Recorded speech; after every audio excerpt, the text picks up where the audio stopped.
My name is Janelle Carter, and I've lived my entire life on the worn-out southern edges of Atlanta, Georgia, where the cracked sidewalks tell stories no book has ever written.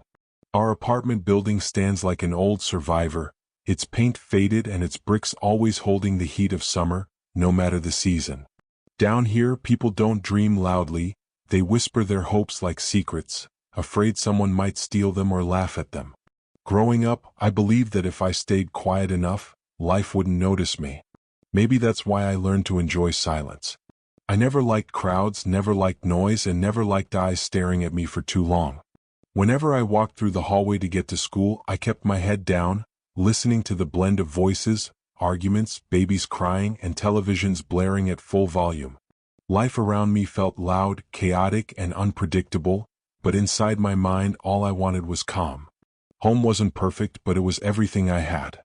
Our apartment was small, barely furnished, but always smelling faintly of vanilla and lemon from the cleaning supplies my mother used.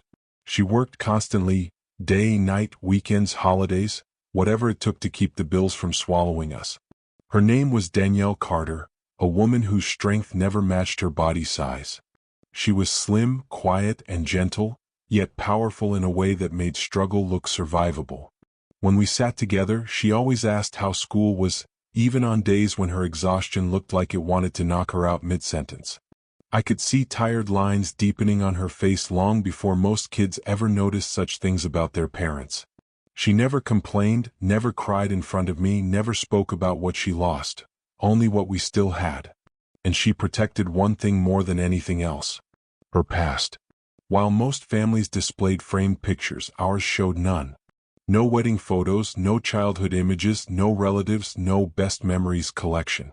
It was just our tiny world, me, her, and silence where a history should have been. Whenever I asked about my father, her expression changed. She didn't get angry, she got distant, like her soul stepped out of her body and wandered into a place she refused to revisit. Her answers were always the same, spoken softly but firmly. Some stories don't help us grow, baby. What matters is that you are here. And sometimes, the past is not always safe. I stopped asking after a while, but the question never stopped living inside me. At school, life wasn't any easier. I attended South Ridge Middle, a place where students came in all forms, privileged, struggling, invisible, and loud. Kids had cliques built on sneakers, phones, and whose parents had the newest SUV. I never fit into any category. I wore simple clothes from thrift stores, carried notebooks instead of name-brand backpacks, and ate whatever lunch the school served. Some students joked about it. "Here comes thrift store girl. Did your mom forget the food stamps again?" I learned to stare at the cafeteria clock instead of responding. I wondered how people could find joy in causing pain. Maybe they had never tasted real suffering, the kind that doesn't leave bruises but leaves walls inside your heart. Despite everything, I excelled academically. My favorite place was the robotics and tech club room, where no one cared how you dressed, only how your mind worked. When I worked on tiny circuit boards or programmed machines to move, I felt like I controlled pieces of the world I never got to control in real life. But even that joy had a shadow. I wished someone from home could see it, celebrate it, or even tell me they were proud. My mother tried, but she was always stretched thin. She left before sunrise and returned close to midnight most days. I memorized the sound of her keys hitting the counter, followed by her soft sigh before she removed her shoes. Some nights I pretended to be asleep just so she wouldn't worry. She deserved rest, not more responsibility. Yet something about her life didn't add up. For someone who worked so hard, she had hidden elegance, traits no one in our neighborhood shared. She spoke fluent French, though I never knew where she learned it. Sometimes she whispered it half asleep without realizing. She owned a gold necklace she kept locked away, engraved with initials CS, though she never explained who it belonged to. She once received a certified letter from New York, which she burned in the sink without reading. And she always said we don't beg even when we had nothing. It was obvious she wasn't born into this life. She fell into it. Whenever she stared out our small window toward the distant glow of downtown lights, I saw grief she didn't allow herself to speak aloud. It was like she missed a world she forced herself to forget. Something, or someone, lived buried in her silence. And every year I grew older, I felt the truth pressing harder against the walls she built. One evening, while washing dishes, I decided to break that quiet barrier. "Mom," I asked softly, "do you regret anything?" She froze mid-wipe, staring at the countertop like she was staring into a lifetime. Her voice cracked just once before she covered it. "Regret isn't safe, baby. We survive by walking forward." Not a single tear fell, but her eyes turned glossy, glossy like someone holding back a storm. That night, I understood something without her saying it. She was not afraid of losing what we had. She was afraid of something from before, finding us. And even though I didn't know what that meant, I could feel it in my bones. Our life was not built on what we had. It was built on what she escaped. And secrets don't sleep forever. Some people wear their history like jewelry, visible, polished, displayed for the world to admire. But my mother wore hers like a wound, hidden, silent, and stitched too tightly to ever reopen. Growing up, I couldn't help noticing that she lived as if her past were a locked room and she had swallowed the key. Everything about her was careful, controlled, measured. She spoke softly but lived with invisible armor, choosing every word with caution, as if the wrong sentence might pull someone from the shadows. There were days I'd wake up early for school and find her already dressed for work, sitting at the tiny kitchen table with a cup of tea, staring into nothing. Not thinking, remembering. I learned the difference. A thinker looks forward. A rememberer looks backward, wishing the past had a different ending. Whenever she sensed me watching, she would blink, straighten, and instantly switch back into routine. Almost like training, not habit. She never decorated our apartment even though she loved neatness and aesthetics. No framed moments. No souvenirs. No invitations from old friends. Not a single photograph from her younger years. It was as if her life began the day she became my mother and everything before was erased by choice or necessity. Still, the world leaves clues, even to the silent. One Saturday when I was around 12, I overheard two women gossiping near the laundry room at the bottom of our building. They didn't know I was approaching as they whispered about my mother. "That lady ain't normal poor," one said, folding jeans. "Her posture, her manner. She talks like she went to those top schools," the other replied. "You ever heard her speak? She sounds like someone who lived near money before." I felt something stir inside me, pride mixed with confusion. I walked away before they saw me. Because deep down I already knew they weren't wrong. There were signs, quiet but undeniable. For example, when most people deal with stress, they sigh, argue, vent, or break down. My mother shut down like she'd been trained in controlled breathing. She didn't panic. She managed panic as if emotion was a luxury she could no longer afford. And despite working low-income jobs, she had flawless etiquette. She spoke with clarity, stood straight, and gave firm handshakes as if she once moved in rooms where those things mattered. She even corrected my grammar gently, saying, "Speak like someone whose future isn't defined by where you stand today." Her voice never sounded like an Atlanta cafeteria worker. It sounded like someone who once stood among ambition, opportunity, and intellect. Someone who once belonged somewhere else. Then there were the physical clues, items that didn't match our reality. Inside her dresser was a silk scarf labeled Paris, far too expensive for our lifestyle. At the back of her closet, wrapped inside layers of cloth, were designer heels she never wore, not knockoffs but genuine luxury brand. And of course, the gold necklace she treated like it contained oxygen rather than metal, engraved with the initials CS. Anytime I asked what it stood for, she gave me the same line. Some things matter more when they remain unspoken. Yet the most unforgettable moment came the afternoon she received a certified letter, one that would change the air in our home. I remember the knock. 3 short taps.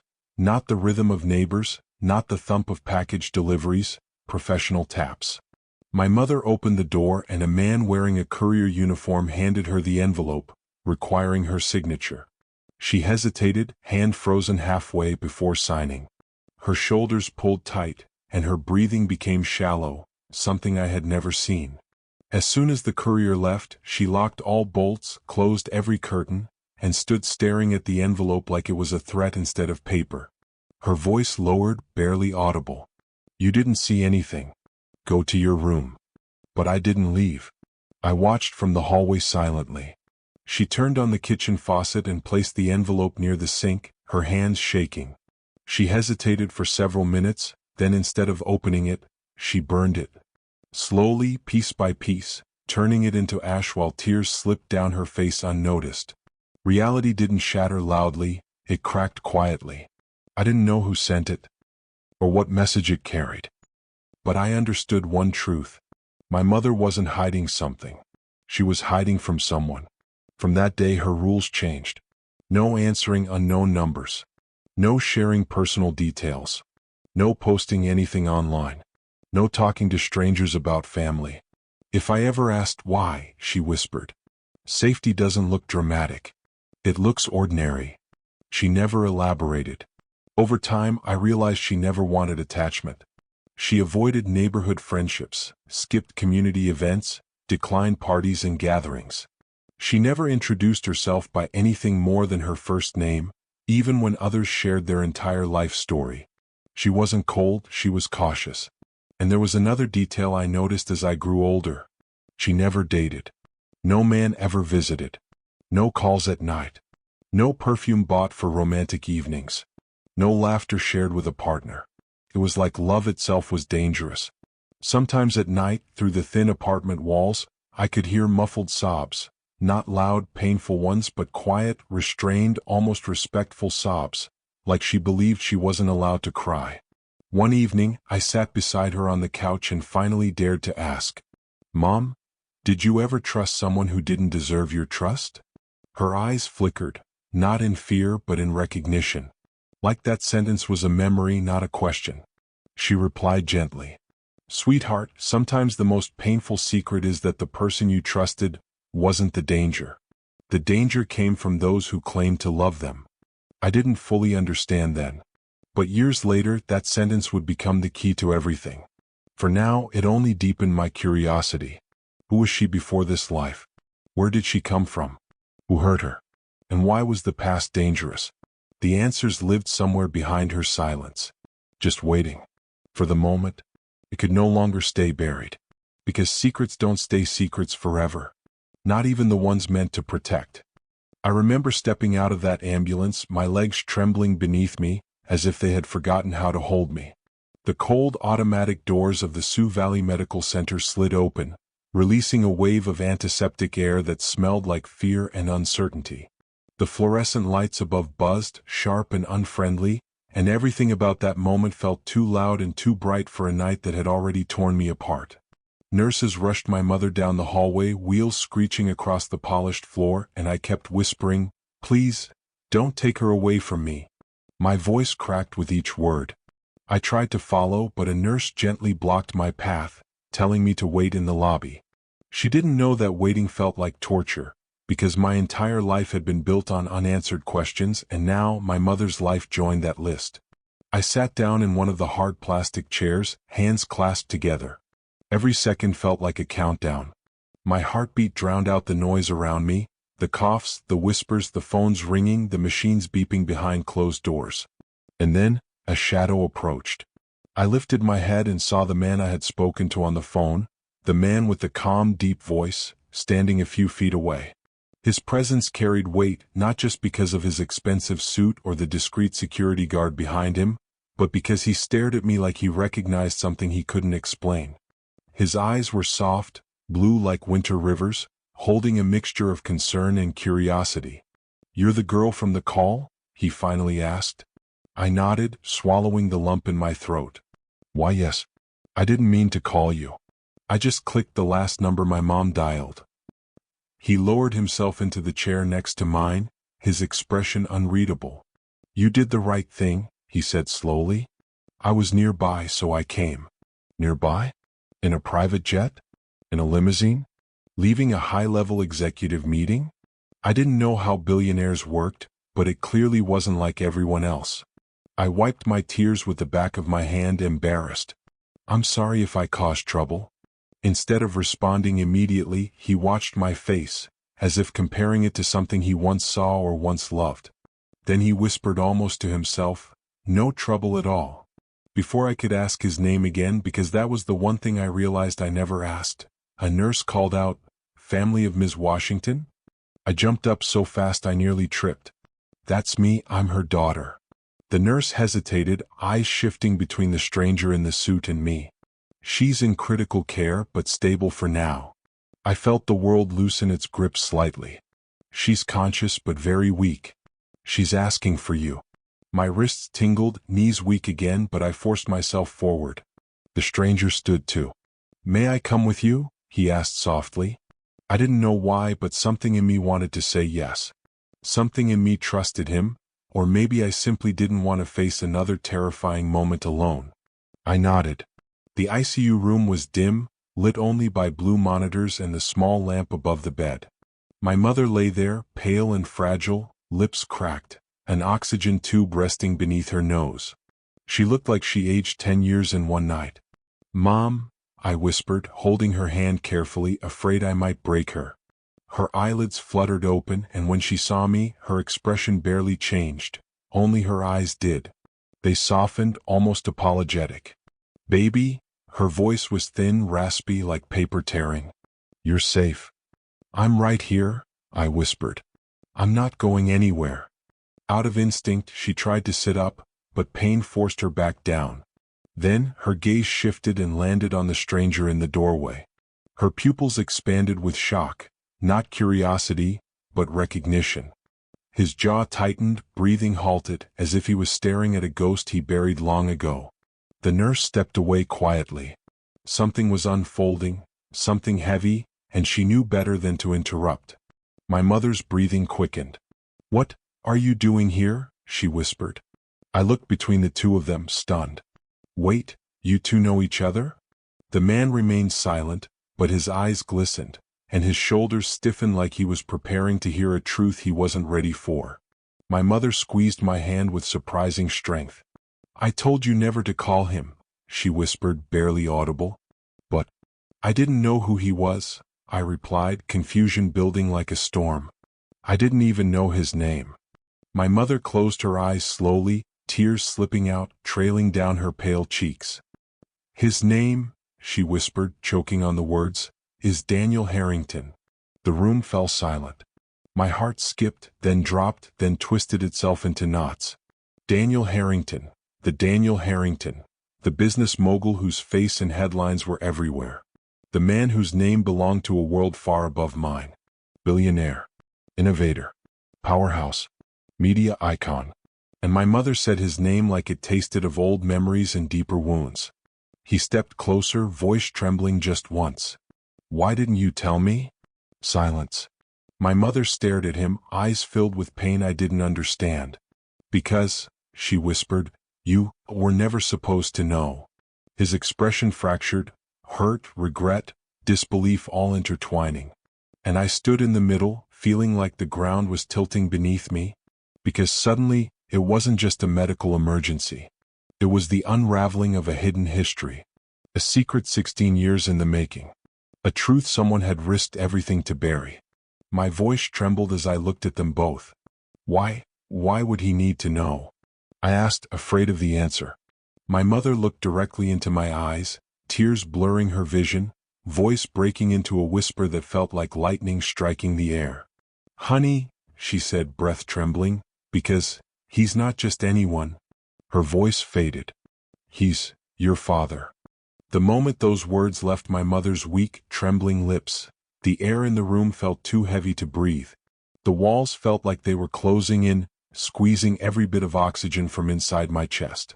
My entire world shifted off balance, like someone suddenly turned gravity sideways. I could feel my pulse hammering in my ears, louder than the whispering machines surrounding her hospital bed. "He's your father." The words replayed over and over, like a record skipping on the same haunting line.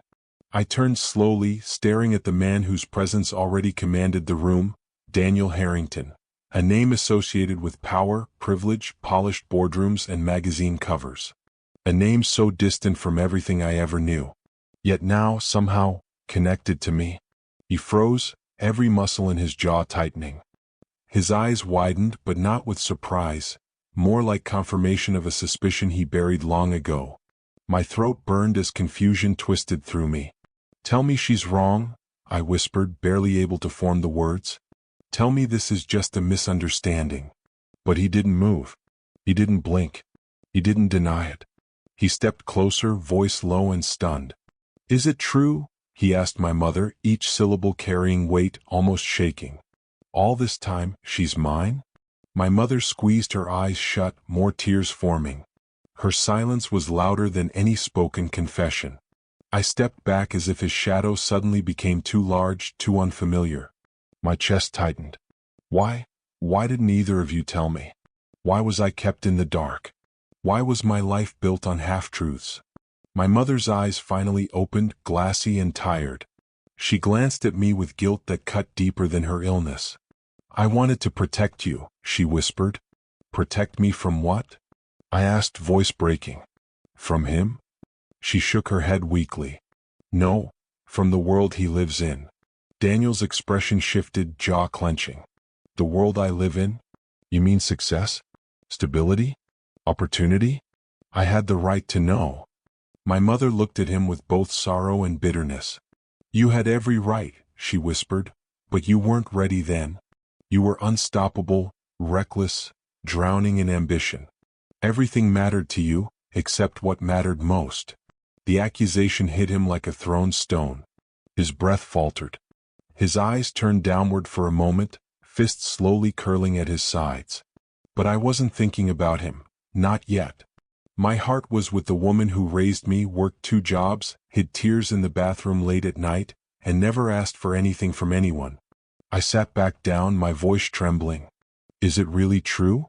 She nodded faintly. "Yes, he is." The world felt like it cracked inside me. Not broken, but rearranged. Daniel took another careful step forward, slower this time, as if approaching a fragile memory instead of a living person. "How old was she?" he asked quietly, "when you found out?" My mother swallowed hard. 4 months old. He inhaled sharply, a mix of heartbreak and disbelief crossing his face. 4 months, and you left without a word?" "It wasn't without a word," she whispered back. "I tried. You didn't listen. You were surrounded by people who decided what information was worth your time. I wasn't." He blinked, his breathing growing heavier, his composure cracking line by line. "You should have tried again." "I did," she whispered, 3 times. Silence hit harder than any argument could. I stared stunned. "Why didn't you tell me when I got older?" She hesitated, eyes drifting toward me instead of him. "Because I didn't want you to look at yourself and feel like you didn't belong anymore. You were already fighting enough battles. I didn't want to add identity to the list." My voice softened, but hurt still lingered. "I had a right to know." Tears slid down her cheeks. "I know. And I'm sorry." Daniel stepped forward, voice low but unwavering. "May I speak with her alone?" My mother nodded, but I shook my head instantly. "No." But she touched my wrist gently. "It's okay. I'm not going anywhere." Though she said it, we all knew time was now unpredictable. I walked into the hallway, leaving the door slightly cracked. I couldn't leave completely, not when every word inside that room could change me forever. Through that narrow gap, I watched Daniel stand beside her bed, his posture no longer powerful or intimidating, but human.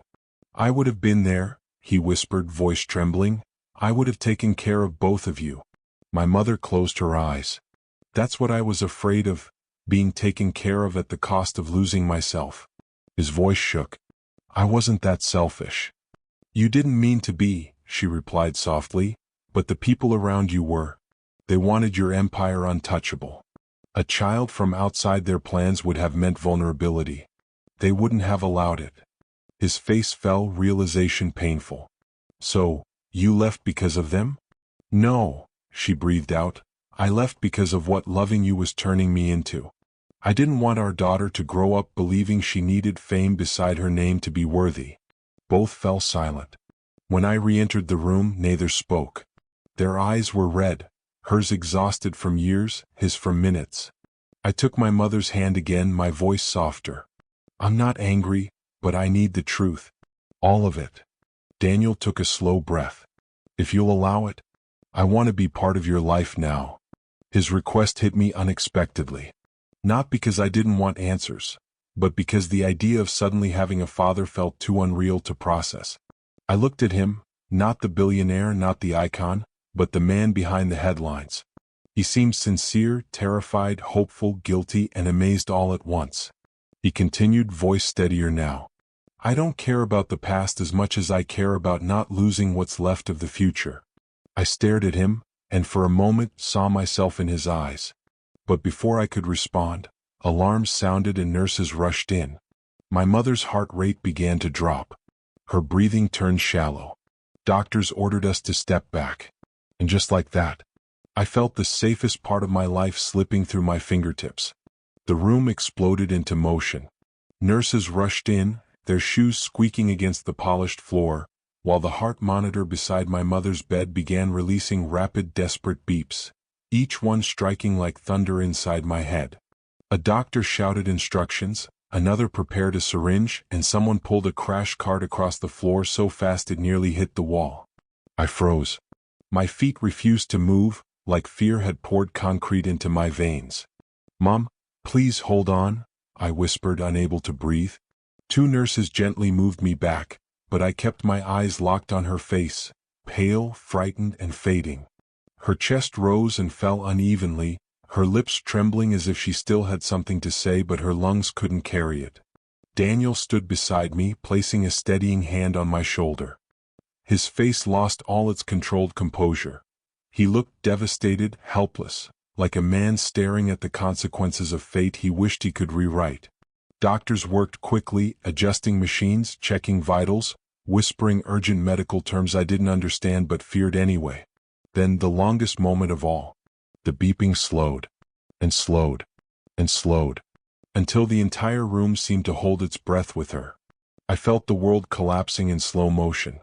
Please don't take her, I whispered under my breath, barely sound, mostly pain.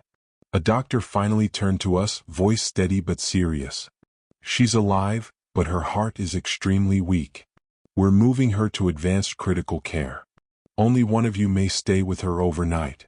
My heart lurched. I'll stay. The doctor nodded, but before leaving he added quietly, prepare yourselves emotionally. She's fighting, but her body is tired. Those words pierced deeper than any blade ever could. As the medical staff prepared to transfer her, I grabbed her hand, pressing my forehead against it. Mom, don't leave me. I'm not ready, I whispered, tears staining her skin. Her eyes fluttered open just long enough to meet mine, and she mouthed three silent words. You're not alone. Then her eyes closed again. The sentence confused me. Was she comforting me because Daniel was here? Or was there something else I didn't know? They wheeled her away, disappearing behind automatic ICU doors that snapped shut like a vault, separating comfort from fear, certainty from the unknown.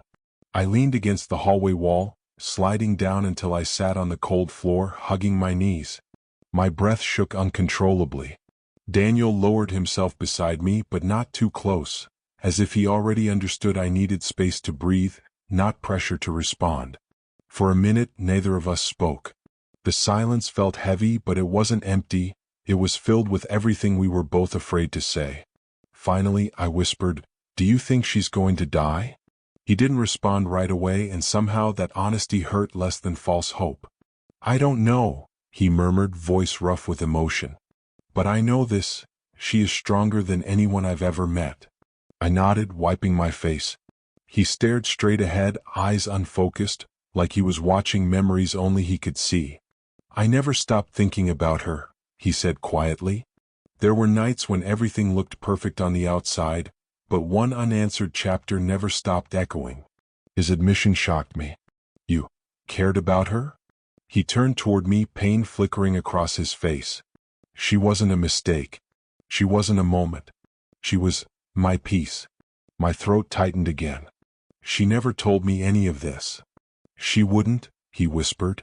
She always protected people, even when it broke her. I pulled my jacket tighter around myself. If she dies, I'll have no one. He turned, eyes suddenly sharp, sincere. You have me now. My immediate reaction was to pull back. He noticed. You don't have to trust me today, he whispered. Just don't close the door forever. The ICU nurse returned, clipboard in hand. You'll be allowed inside in 30 minutes. Visitors must check in. Until then, you may use the family waiting room. She glanced toward Daniel. If you are legal next of kin or emergency contact, you may sign to stay. We exchanged a confused look. My mother had never listed anyone but me.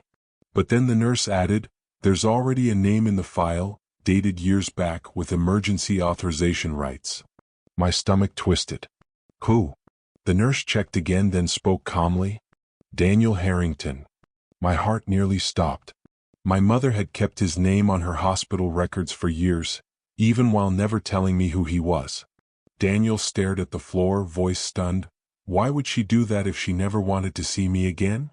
I didn't know, but suddenly the story wasn't as simple as either of us believed. After checking into the quiet waiting room, I sat by a vending machine, staring blankly at my reflection in the metal surface. I didn't recognize myself, not the girl who knew her life story, not the girl with certainty, not the girl who believed everything that mattered had already been revealed. Daniel walked over carefully. There's something you deserve to know before you see her again, he said slowly. Something I never got to say back then, and she may not have either. I looked up, bracing myself.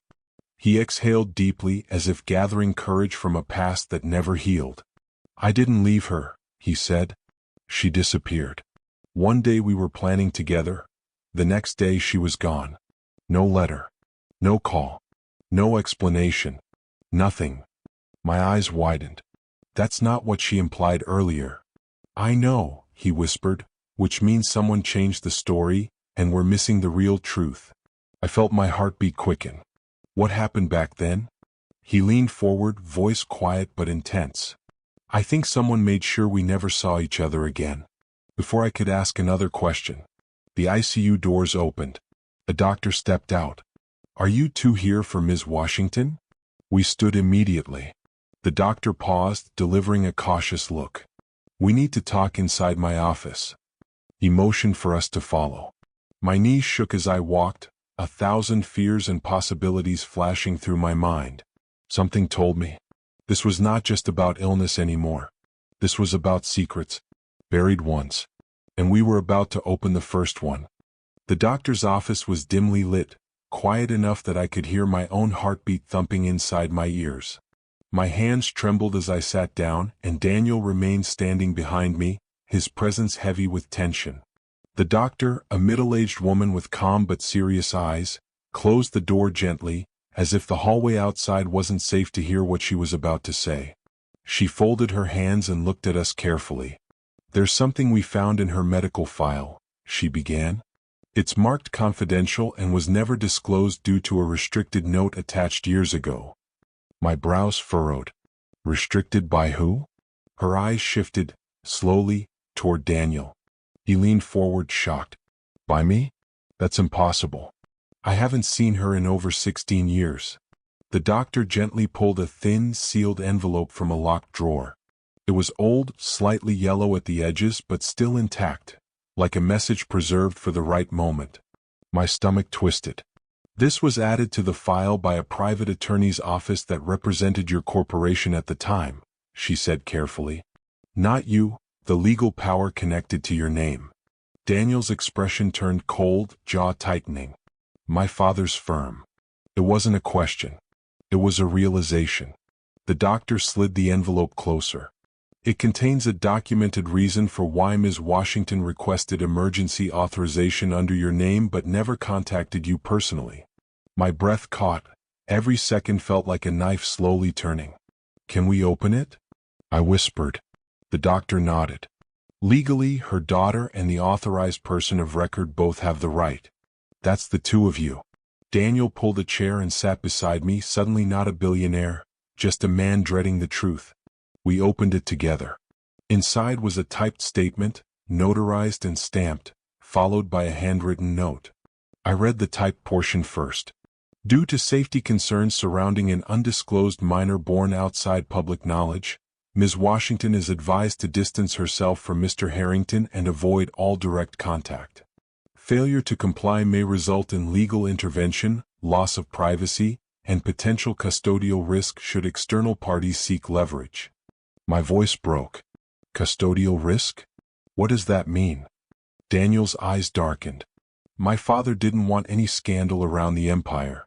Back then he was negotiating global expansion deals. A secret child would have made headlines, and he controlled everything. His voice cracked. He threatened her. I opened the second page, my mother's handwriting. Tears blurred the ink. Daniel, I don't want to disappear. I love you. But I refuse to raise our daughter like a company asset. I won't let your father dictate who she becomes. If staying means losing myself, I have to go. I hope one day she knows the truth. My hand covered my mouth as silent sobs shook through me. All these years she wasn't trying to punish him. She was protecting me. Daniel closed his eyes, pain ripping through his composure. He never told me, not a word. He controlled messaging. I thought she walked away without explanation. I blamed her. I buried the chapter because I thought she chose to leave. He looked at me with such raw hurt it almost scared me, not directed at me but toward the invisible walls built around his past. I would have fought for both of you, he whispered. No matter the cost. For the first time. I believed him. But belief doesn't erase scars. The doctor cleared her throat softly. There's more I should tell you. Both of us turned sharply. She hesitated. Your mother didn't come to the hospital tonight for the first time. She's been admitted twice in the last year. Once here, once in Chicago. My heart skipped. She never told me. She didn't want you to worry, the doctor said gently. But during her last visit, she asked to record a private digital message, one that was to be shown only if her condition turned life-threatening. My entire body froze. A message? I whispered. The doctor nodded. Yes. For you, and only if necessary. Daniel leaned forward, voice thick. Is it necessary now? The doctor looked down, pausing, long enough for the truth to feel like a blade already pressed against skin. We are approaching that threshold. The world around me blurred. I felt like a little girl again, standing outside my childhood home, scared of every noise, every unknown future, every silent night where I wondered why life never felt full. Except now, the fear wasn't about abandonment. It was about final words. The doctor stood and opened a secure digital file on her computer. The screen illuminated the room, a recorded video thumbnail showing my mother lying in a hospital bed from a previous visit. Her eyes tired, her hair slightly thinner, but her voice prepared. Are you ready? The doctor asked softly. I wiped my tears, my voice barely sound. Yes, play it. She clicked. The screen filled with my mother's face, and her first words shattered everything inside me. If you're watching this, it means time has finally caught up to my truth, and I can't protect you with silence anymore. Fade to black. Video paused on its final frame prompt. Continue? I gasped and covered my mouth. Daniel grabbed the back of his neck, stunned. The doctor looked at us with concern. Should I continue? I don't know how long I sat there on that cold wooden floor after Mrs. Haddon walked out, but by the time I finally stood up, my legs had gone numb and my chest felt hollow. The house was quiet, almost too quiet, like it was listening to my thoughts and judging me for believing I'd finally found someone who could make everything right. I wiped my face with my hoodie sleeve and took a deep breath. There was no point calling Elijah. I didn't want him to hear my voice like that, shaky, broken, unsure. He always spoke like a man who had seen storms but had built stronger roofs. I didn't want to sound like rain again. I went to my aunt's small room and lay on the only bed we shared, but I barely slept. My mind replayed every look from Mrs. Haddon, every half-smile that now felt like a lie, every moment I mistook for love. By dawn, I convinced myself of one thing: I was done begging for spaces that already decided I didn't fit. Later that morning, after forcing myself through school with a headache and an empty stomach, I came home expecting silence, expecting to simply survive another day, but something was different. As I walked up the porch steps, there it was, a brand new envelope tucked securely under the door. I froze. The last time someone left a note like that, it changed my life. My heart thudded so hard I could hear blood rushing in my ears. I slowly reached down, picked it up, and turned it over. This envelope didn't look like the first one. It wasn't casual, rushed, or hand-torn from a pad. It was official, thicker, with a printed seal and my full name typed on the front. To Miss Adriana Pierce. I didn't breathe. I didn't blink. I didn't move. My aunt noticed me standing still and asked what was wrong. All I could do was hand it to her silently. She opened it carefully, and as she read, her face didn't move at first, not a twitch. But her hands did, they shook. She sat down and exhaled like she'd been holding air since yesterday. Then she looked at me, not with pity but with fear. Sit down. I did. She handed me the letter, and with trembling fingers I began to read. The letter wasn't from Mrs. Haddon. It wasn't even from anyone I had ever met before. It was from a legal office, a private attorney representing Elijah Whitmore. The attorney stated that Elijah had formally requested a personal meeting with me, to be arranged at a confidential location, with transportation provided, and a guardian allowed to attend. At first it didn't make sense. Why would he go through lawyers? Why not just text me like before? Why not call? But near the end of the letter, a single line explained everything. Mr. Whitmore has been placed under temporary medical and psychological observation following a private incident. His communication privileges are restricted. My hand almost dropped the paper. Medical? Psychological? What happened? Was he hurt? Was it my fault? My aunt asked if I wanted to accept the meeting. I didn't even think. I nodded instantly. 4 days, my mind kept twisting around questions that had no answers. Did someone find out he had been talking to me? Did his past catch up with him? Was it because of that letter with the missing sender name? Or was it because he trusted people who only wore loyalty like expensive coats? 2 nights later, right after dinner, there was a knock at our door. Not gentle. Not hesitant. Firm. Professional. My aunt opened it, and 2 sharply dressed men stood on the porch. Not security guards in black. No, that would have been simple. These men wore expensive coats, clean shoes, and name tags clipped inside their pockets. They introduced themselves as private transport escorts from the same attorney's office. Everything felt surreal. My aunt hesitated, unsure, asking questions to make sure I wasn't being taken away, tricked, or used. They answered calmly, showed documents, identification, and a signed confirmation. My aunt called the attorney's office number listed in the letter, and they confirmed everything in real time. My chest tightened as I stepped into the sleek black vehicle. This wasn't a regular car. It looked like something only ambassadors or kings rode in. Tinted windows, soundproof interior, leather seats that felt like touching clouds. As we drove, the road looked unfamiliar, like it belonged to a completely different world than the one I had grown up in. Houses faded, streetlights changed style, and eventually trees lined both sides of the road like guardians of secrets. After nearly an hour of quiet driving, we stopped at a large facility surrounded by tall gates. It didn't look like a hospital, but it didn't look like a mansion either. It felt like something built for wealthy people to fall apart privately. My heart thudded harder and harder as the gate slid open. Inside, everything was clean, calm, and quiet. Too quiet. A receptionist signed us in while speaking softly, as though raising her voice might break someone already shattered inside those walls. My aunt held my hand. I didn't realize I was shaking until she squeezed.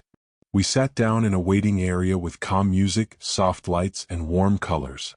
I thought someone would call us immediately, but instead we waited, and waited, and waited. Minutes felt like hours. Every footstep in the hallway sounded like it might be him. Every distant voice made me flinch. Finally, a doctor walked in, tall, kind-eyed, carrying a clipboard like it was heavier than it looked. He greeted us gently, then paused, eyes focused on me longer than expected. Not judgmental. More like someone who already knew my name before seeing my face. Then he spoke.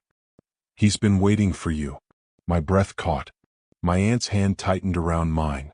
The doctor continued, his voice soft but serious. "Before I take you to him, there's something you must hear first." And that's where everything inside me changed again. The doctor didn't lead us down the hall immediately. Instead, he pulled out a chair and sat across from me like he needed to measure every word before it left his mouth. My aunt kept glancing between us, her fingers wrapped around her purse strap, as if the wrong sentence might snap everything in half. He folded his hands, exhaled slowly, then spoke with the kind of controlled calm doctors use when the truth might hurt. Adriana, the man you know as Elijah didn't come here on his own. My chest tightened. I didn't move. I didn't blink. He was brought here after an episode. The word hung in the air, too gentle for what it felt like it meant. An episode. What kind? Emotional? Violent? Traumatic? I opened my mouth, but the doctor raised a hand, not to silence me, but because he needed to finish the part that mattered most. He's stable now. Talking. Clear. But he's fragile. He asked to see you as soon as he was allowed visitors. I swallowed hard. Why me? I wasn't family. I wasn't anyone important in his world. Why would his first request be a 17-year-old girl from a rundown block on the other side of town? My aunt's voice broke the silence. What triggered it? The doctor hesitated. He did that thing doctors do when they try to compress something complicated into something simple enough not to break you. There were stress factors, business issues, internal conflicts, personal betrayal. He paused again. Someone in his close circle left him when he needed support most. My heart sank instantly. The lawyer. The one he mentioned before. The one who abandoned him in court years ago. Was it happening again? But the doctor wasn't done. He looked right at me, directly, deeply, in a way that almost scared me. And there was a letter. My blood froze. Letter. The same word that changed everything for me just weeks ago. The doctor leaned forward slightly. A letter that triggered memories he wasn't prepared to revisit. A cold rush went through my spine. Memories. Not stress. Not anger. Memories. The doctor's voice softened. The contents are confidential, but it involved someone he lost a long time ago. The world around me blurred like all the colors faded for a moment. Someone he lost. And a letter about them? Was it bad? I whispered. The doctor hesitated again. It wasn't the letter itself that broke him, it was the timing. He received it the same evening he had reached out to someone important. I froze. Important? Someone he reached out to? Someone he texted that night? Me. He met me. My breath became unsteady. Had I triggered something? Even without meaning to? The doctor continued, unaware of the storm in my head. When he arrived, he was disoriented and exhausted. He said one thing over and over, even before we sedated him for his safety. I leaned in, my hands shaking before I could hide it. What did he say? The doctor studied me for a beat, then repeated the words exactly as he heard them. Don't tell her what happened. She'll blame herself. My lungs nearly stopped. He was talking about me. He was worried about me before himself. I looked down quickly, wiping the tears I didn't even realize were falling. My aunt placed a warm hand on my back. The doctor waited again, giving me space, which somehow hurt even more. I finally managed to ask the question I feared since stepping into the facility. Is he okay now? The doctor's answer was gentle but not comforting. He's not in danger. But he's not okay. Something inside me cracked. I didn't understand why I felt guilty, but I did. The weight of something I couldn't name pressed against my throat. He stood up slowly. Before you see him, there are rules. Rules. Of course there were rules. Rich people had rules to fall apart too. No sudden movements. No raising your voice. No overwhelming him with questions. Let him lead the conversation. I nodded quickly. My aunt nodded too. The doctor motioned for us to follow him. My legs felt stiff, like they forgot how to move, but I forced myself to walk. The hallways were quiet, the kind of quiet that felt expensive. The walls were lined with abstract paintings, blue swirls, gold strokes, minimalist shapes. But none of them made sense because all I could think of was the man behind one of these doors. We approached a locked corridor. The doctor used a keycard. The lock clicked. The door opened with a soft hiss. Inside, the air was warmer, softer. Like someone deliberately tried to make this part feel less like a facility and more like a sanctuary. We turned left, then right, then down another short hallway that ended in a single door. The doctor stopped. He's awake. He's expecting you. My throat tightened. I felt my aunt's hand slip into mine. We were both scared, though she tried not to show it. The doctor knocked gently and opened the door halfway. "Mr. Whitmore, she's here." He stepped aside. My aunt squeezed my shoulder. And for a moment, a single terrifying moment, I couldn't move. My heart pounded so loud it drowned out everything else. I stepped forward. The door opened fully, and there he was, Elijah, sitting by the window in soft gray clothes, thinner than before, eyes tired but warm. He looked up. He saw me, and the expression on his face, it wasn't shock. It wasn't confusion. It wasn't even relief. It was something deeper, something that felt like someone seeing the only familiar star in a dark sky. His lips parted, trembling just slightly. "Adriana," he whispered. And that's when the doctor quietly closed the door behind me. The room felt warmer than the hallway, but my skin broke into chills almost instantly. There was a small sofa, a bookshelf, a digital clock on the wall, and a wide window overlooking a courtyard with neatly trimmed hedges. It didn't feel like a hospital. It felt like a place built to protect secrets, not patients. Elijah sat with his back straight, hands folded on his lap, like he was waiting for permission to breathe. His eyes searched mine, not quickly, slowly, like he was memorizing something that mattered. When he whispered my name, something inside me twisted. It wasn't excitement. It wasn't fear. It was recognition, but not from memory, from instinct. I took one hesitant step forward, then another. "Hi," I whispered. His lips tried to form a smile, but it wasn't strong enough. It was the kind of smile someone gives when they're still holding a wound. "You made it," he said quietly. "You asked for me," I replied. He nodded. "You came.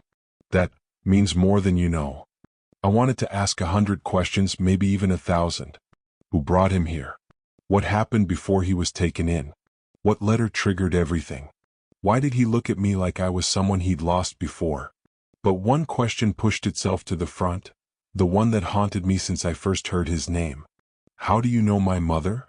His expression shifted, not dramatically, just subtly, like someone hearing a familiar song at the wrong moment. His shoulders tightened a little and his fingers curled slightly inward. He leaned back slowly. "That's a long story," he whispered. "I'm not going anywhere," I told him.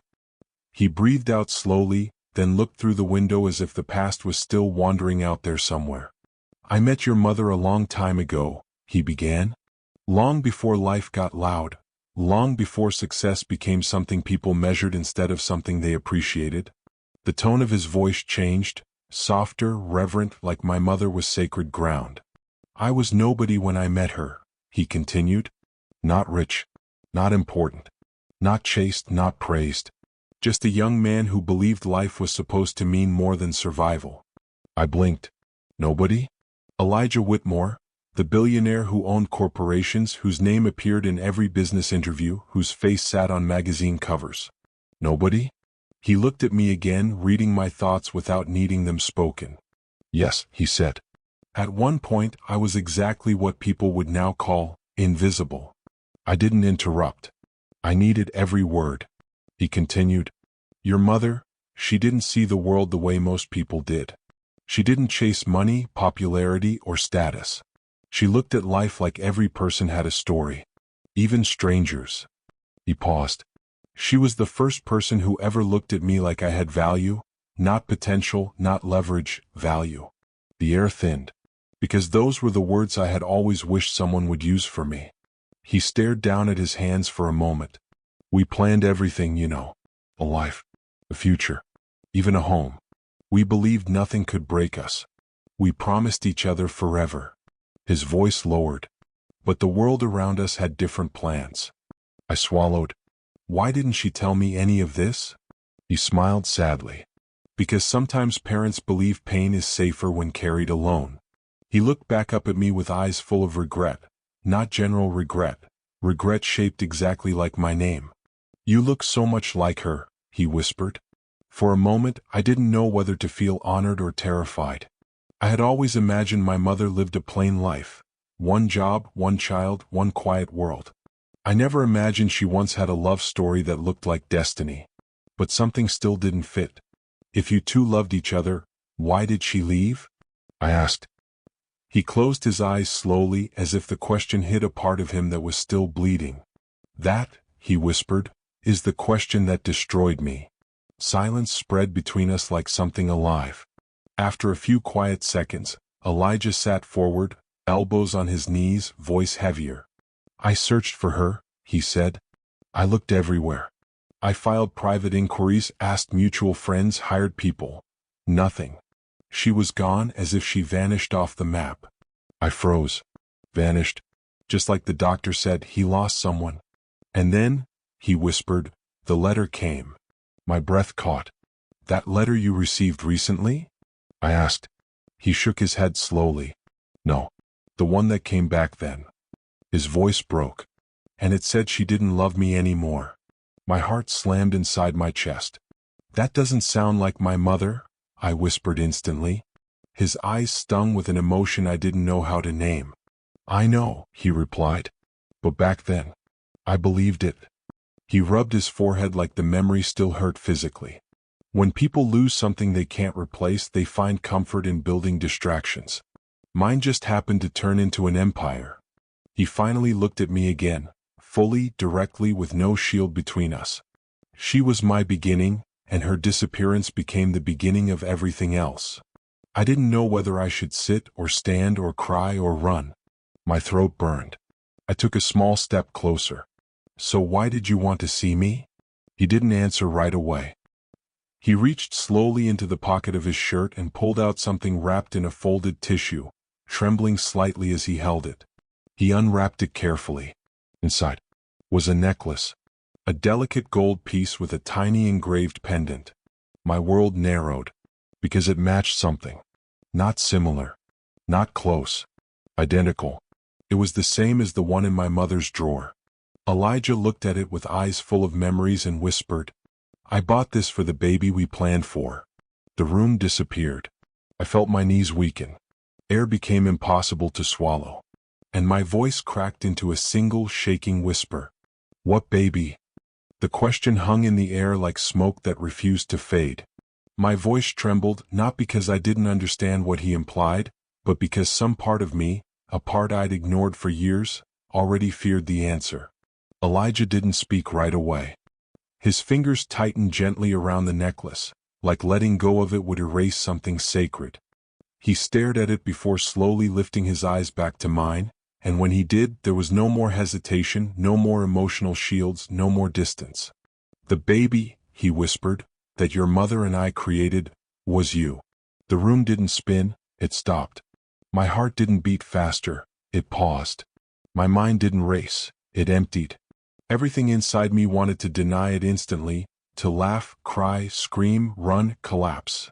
Anything but accept the possibility that the man sitting across from me, the one who lived a life so far from mine that it felt like another universe, was claiming to be the father I had spent my whole life wondering about.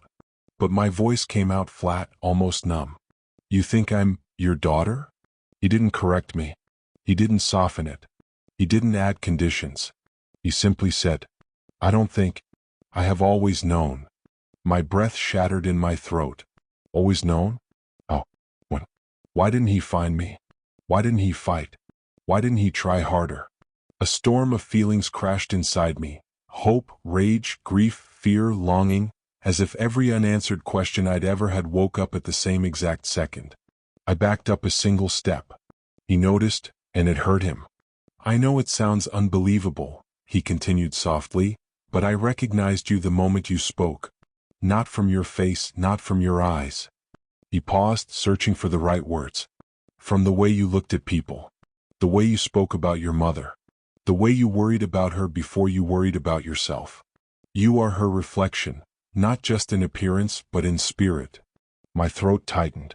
I didn't want his poetry. I wanted certainty. But if you believe that, I whispered shakily, why didn't you say anything before? Why wait until now? He closed his eyes like the question was a blade. Because I needed confirmation, he said quietly. Not assumptions, not hope, not wishful thinking. I wanted to be sure. And the day you accidentally reached out to me, the day I heard your voice through that phone, It felt like receiving a call from the past I never healed from. I swallowed, desperate to hold myself together. "That number was in her phone," I said. "Why?" His gaze grew distant, like he was staring directly into the memory. "Because once I told her that no matter what happened, no matter where she went, no matter how much time passed, there would always be one number that would connect her back to me, directly, privately, and without interference." He looked up. "She never called it. Not once. Until you did." The weight of those words fell slowly, painfully, with meaning too deep to ignore. "She didn't know," I whispered. "She didn't see your name. It wasn't saved like a normal contact. It was hidden." "I know." He nodded painfully. "That means she protected it, even when she didn't use it." Silence formed again, heavy, unbreakable, necessary. But I needed more than hints and emotional confessions. I needed clarity and truth. So I asked the question that hurt most. "Why did she leave you?" Elijah took a breath that didn't sound like it filled his lungs completely. "That is the part one never understood," he whispered. "One day we were planning our future, and the next morning she was gone." I stared at him, shocked. "You mean she didn't tell you? She didn't leave a message?" He shook his head. "No warning. No conversation. No closure. Just emptiness, and a letter saying she no longer loved me."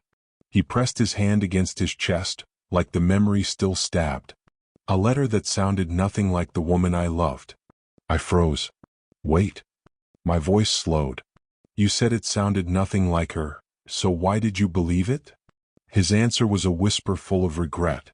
"Because when you love someone that deeply, the pain feels real even when the message doesn't." A tear escaped my eye. "And after she left, after the letter, my life changed. Everything accelerated. Business opportunities exploded. Wealth came faster than I ever imagined. But none of it filled the space she abandoned." He took a gentle breath. "You think I built empires because I dreamed of wealth?" He shook his head slowly. "No. I built them because I didn't know how to stop looking for something I lost. My heart started breaking in places I never knew existed. And the moment I saw you," he whispered, voice cracking, "I knew fate wasn't done with us. But I didn't ask the next question out of curiosity, I asked it out of survival. What if you're wrong?" His eyes softened, but with confidence that didn't shake. "Then I will accept reality," he whispered. "But if I'm right, then you deserve the truth of your blood, your identity, your history, and your belonging." My voice trembled. "What truth?" He leaned forward slowly. "The truth about what happened to your mother, and who forced her to disappear." I froze. Forced. Not left. Not abandoned. Not chose. Forced. My pulse roared in my ears. "Elijah," I whispered, barely breathing, "what do you mean forced?" He didn't answer immediately. Instead, he looked toward the door, as if expecting someone to overhear. Then he leaned closer, voice dropping to a level where only truth exists. "Someone didn't want us together. And they still don't." My heart stopped completely. The moment he said someone didn't want us together, the air inside the room felt heavier, like another presence had quietly entered, not visible but threatening. I didn't sit, I didn't move. I let the words echo because they didn't just open a door, they unlocked a whole hallway of hidden rooms. I slowly took a seat across from him, not because I felt relaxed, but because I needed support before my legs gave out. Elijah leaned forward, elbows resting on his knees, his tone lower than before. Not dramatic, not theatrical, careful, like he knew that revealing the past wasn't just storytelling, it was reopening an injury. He began with a quiet admission. "When your mother and I fell in love, we were young, but not naive. We understood the world enough to know that love doesn't always get applauded, especially by people who measure worth by last names, not hearts." His eyes drifted to the window, but I could tell he wasn't seeing the courtyard anymore. He was staring backward in time. "We didn't come from the same world. I was born into a family that believed success was a birthright, not something earned. Your mother, she came from a life built through pure dedication, brilliance, and sacrifice. And to them, that was never going to be enough." I frowned. "So they didn't approve just because she wasn't wealthy?" He shook his head slowly. "No. It wasn't just wealth. They cared about image, status, power. He paused. And she threatened the illusion that they controlled everything. I waited. He continued. Back then, I was preparing to take a major leadership position in our corporation. Every move I made was monitored, every friendship evaluated, every decision challenged. When I introduced your mother, I expected resistance, but not war. He let out a slow, painful sigh. There were private meetings. Phone calls I wasn't allowed to hear. Comments disguised as advice. They told me the relationship was temporary, that she wasn't strong enough to handle the pressure, that she was a distraction. A bitter smile crossed his lips, not amused but wounded. But your mother didn't back down. She defended herself with dignity.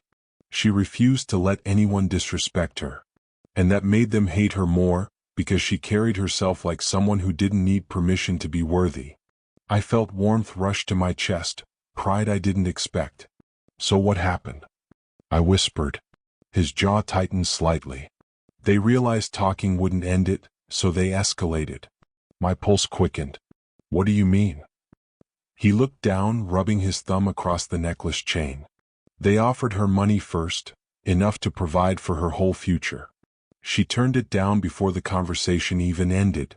That sounded exactly like my mother. They tried threatening her academic opportunities. She didn't flinch. Again, believable. They tried warning her that her life would become difficult.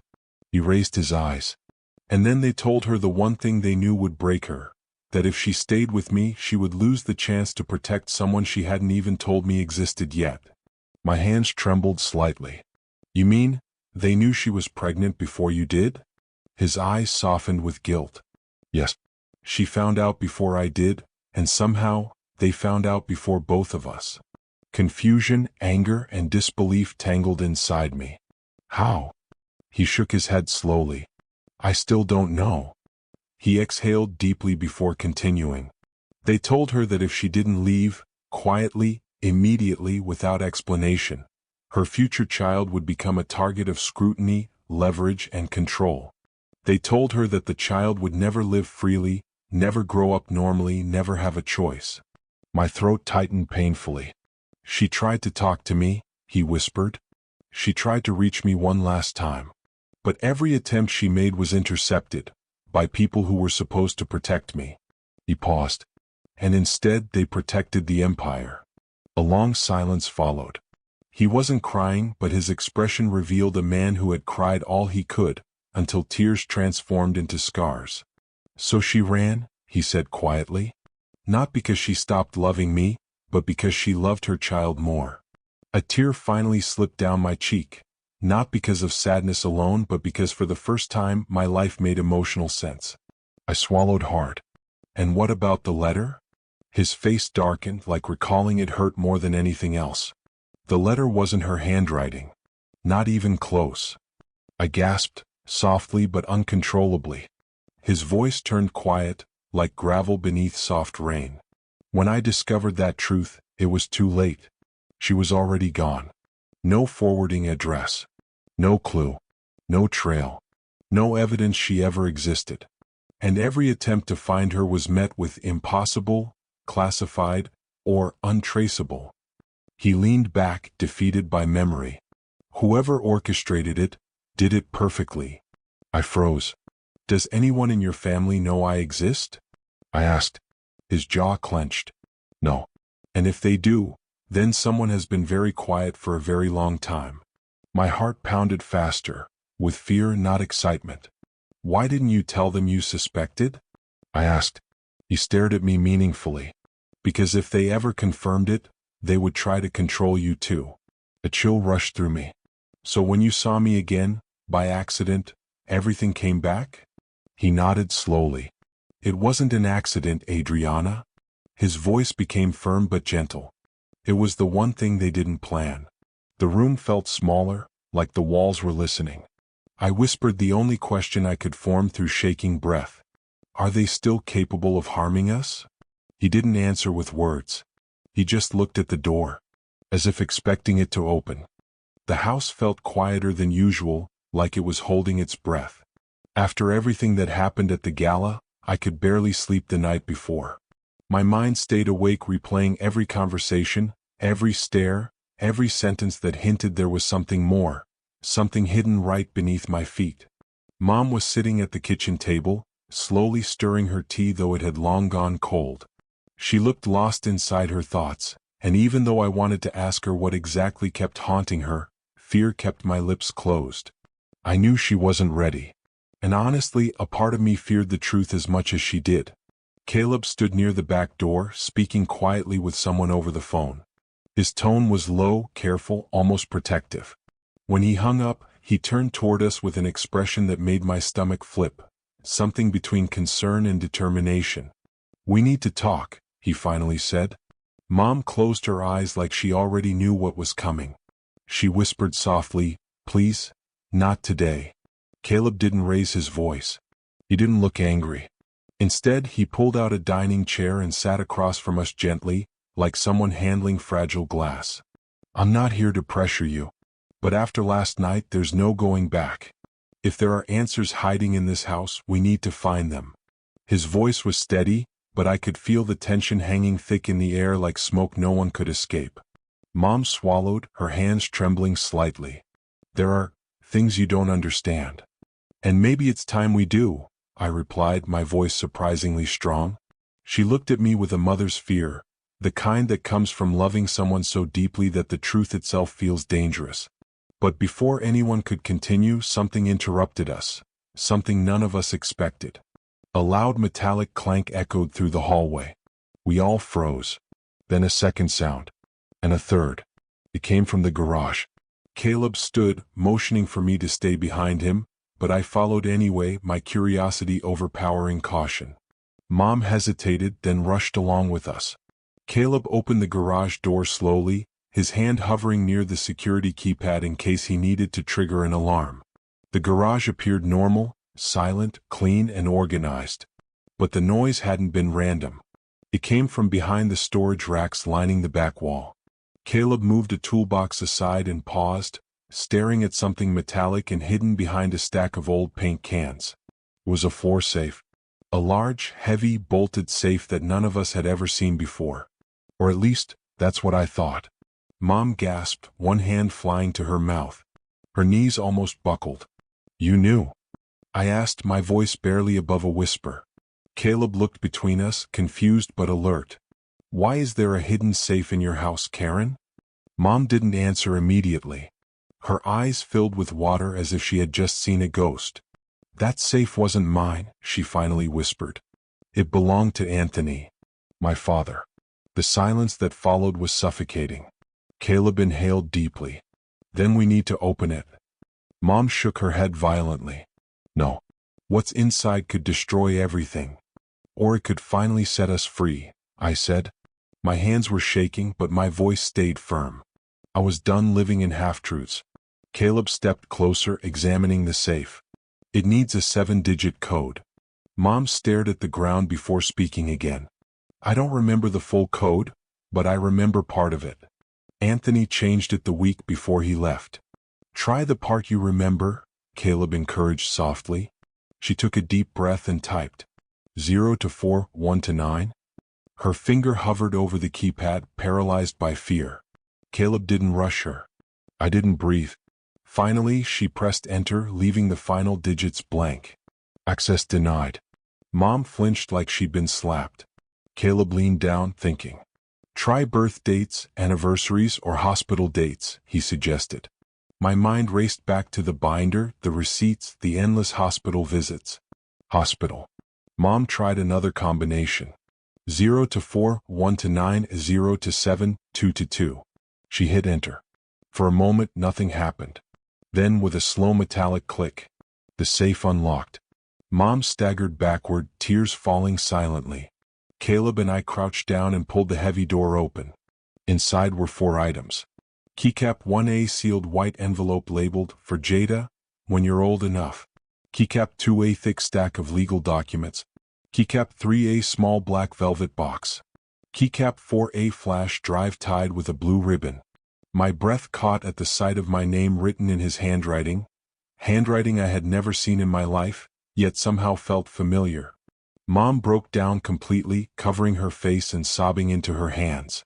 I held the envelope, staring at it like it contained the meaning of my entire existence. But before I could open it, Caleb gently reached over and shook his head. "Not here," he said. "Not like this. Whatever is inside deserves time, calm, and clarity." He was right. This wasn't a moment to rush. This was the moment everything began to change. Still, I couldn't ignore the way Mom trembled, like she feared the contents more than the death that separated us from the man who wrote them. I placed the envelope back inside the safe temporarily and closed it. However, right before shutting the door completely, something caught my eye, something written faintly in permanent marker on the inner wall of the safe. "If they find this, trust no one." My heart dropped. Whose warning was that? My mother's? Or my father's? And more importantly, trust no one, including who? The answer suddenly felt bigger than all of us. The safe remained open, but everything inside suddenly felt heavier than steel. My heartbeat didn't settle even after we moved back into the living room. It felt like the floor beneath me was slowly tilting, and the truth inside that envelope was the weight that would finally make it tip. Mom sat on the couch, holding a blanket like she needed something to anchor her in reality. Her eyes were red, her breathing uneven, like memories were replaying behind her eyelids in painful slow motion. Caleb kept pacing back and forth, hands on his hips, trying to understand how we had gone from fainting spells to hidden safes and secret messages. He stopped suddenly and looked at both of us. "We can't ignore what we found," he said. "Not when it's this big, not when it involves all of our lives." I didn't argue. I simply whispered, "I think it's time." Mom looked up, terrified. "Sweetheart, once you open that envelope, there's no turning back. Everything you believe about yourself, about me, about him, it might change forever." "I know," I said. "But not knowing is already destroying me." Silence. Caleb sat down slowly and sighed. "Then we open it. But no matter what's inside, we face it together." His words wrapped around us like protection. For the first time, it didn't feel like three separate people in a house. It felt like a moment that demanded unity. Mom reluctantly nodded. We brought the envelope from the safe and returned to the living room. I held it with shaky hands, staring at the handwriting, at the name that belonged to me yet felt foreign. "For Jada, when you're old enough." I inhaled deeply, ran my thumb under the sealed flap, and opened it. Inside were 8 handwritten pages, folded neatly with the same careful precision of someone who wanted nothing misunderstood. The first line alone sent shivers through my entire body. "Dear Jada, if you're reading this, it means something has happened to me." Mom immediately covered her mouth, her tears falling silently. I continued reading. "And I no longer have the chance to explain the truth directly. I want to start by saying this: you were never unwanted. You were never abandoned. And nothing that happened is your fault." My vision blurred, but I forced myself to keep reading. "Your mother and I loved each other deeply, but love is not always protected from danger. I never left either of you willingly. Something happened, something I couldn't escape." Mom sobbed louder, shaking her head, whispering, "Please stop, please. I can't do this again." But I needed the truth more than I needed comfort. The letter continued. "If anyone tells you I ran away, if anyone tries to convince you I rejected you, do not believe them. I was forced out of your life for reasons darker than you can imagine." I felt my throat close. Forced? By who? And why? Caleb leaned forward. "There's more. Keep going." My hands trembled as I unfolded the next sheet. The danger came from someone close, someone who wore friendship like a mask. My heart dropped. The warning in the safe, "Trust no one." Was he talking about a friend? A business partner? A family member? The letter didn't name them. It only described a person with wealth, power, and no conscience. They wanted something I refused to give, a signature that would have destroyed lives. When I said no, they threatened everything I cared about, including you and your mother. Mom's body shook violently. She whispered, "I told him not to write details. I told him it wasn't safe." Caleb asked sharply, "Do you know who he meant?" Mom looked away. It wasn't denial. It was fear. I read the next passage. I left clues hidden in places they would never think to check. If I didn't return for you, it means they succeeded in removing me. But if you're reading this, then the truth is not dead. I could barely breathe now. There is one person you can trust. Someone who will come into your life not by accident, but by fate. He will protect you with his life, the same way I wished I could. Caleb whispered, "Wait, what? Who is he talking about?" Mom started crying harder. "I tried to protect both of you. I tried. The letter wasn't done. His name is not written here because if this letter is ever discovered, I will not put him in danger. You will know him not by his title, not by his wealth, but by the way he looks at you, the same way I once looked at your mother." My chest tightened. My heartbeat thundered. My eyes slid slowly toward Caleb. He froze. Mom noticed too. Her breathing hitched, eyes wide, filled with something that looked like realization mixed with horror. Then I read the final paragraph. "If he finds you first, let him in. If you find him, do not run. And when the day comes that the truth is revealed, remember, your existence was not an accident. You are the part of me they could never erase." The letter ended with a small heart, drawn next to his initials. I stared at the pages, unable to speak. I wasn't abandoned. I wasn't a mistake. I wasn't forgotten. But I was in danger. And so was the truth. Then Mom whispered, voice cracking, "There's something I never told you, something I hoped you'd never have to know." Caleb leaned forward urgently. "What is it?" Mom looked at us both with eyes that carried 10 years of secrets. Then she said slowly, "The man your father was talking about is still alive." And in that moment, every wind outside sounded like footsteps, every shadow like a threat, and every unanswered question like a countdown. The room went silent after Mom's confession. Not the kind of silence where no one speaks, but the kind where breath, sound, and certainty seem to vanish all at once. I felt the air thicken, like we were no longer safe inside a home, but trapped inside a truth that was finally waking up. Caleb froze, staring at Mom with a look that demanded answers, not later, now. My voice trembled. "What do you mean he's still alive?" Mom stood slowly, wrapping her arms around herself like she was cold, though the room was warm. She didn't look at either of us. She stared towards the front door as if expecting someone to knock or break it open. "He didn't just disappear," she whispered. "He didn't leave town. He didn't move to start a new life. He didn't die in some accident." She paused, struggling to continue. "He stayed close, to watch everything." I felt my chest tighten. "Close? Like how close?" Mom swallowed hard. "Same city. Same circle. Same events. Same money." She squeezed her eyes shut. "He blended in, because powerful people don't run, they simply rewrite their role." Caleb's jaw clenched. "Why didn't you report him?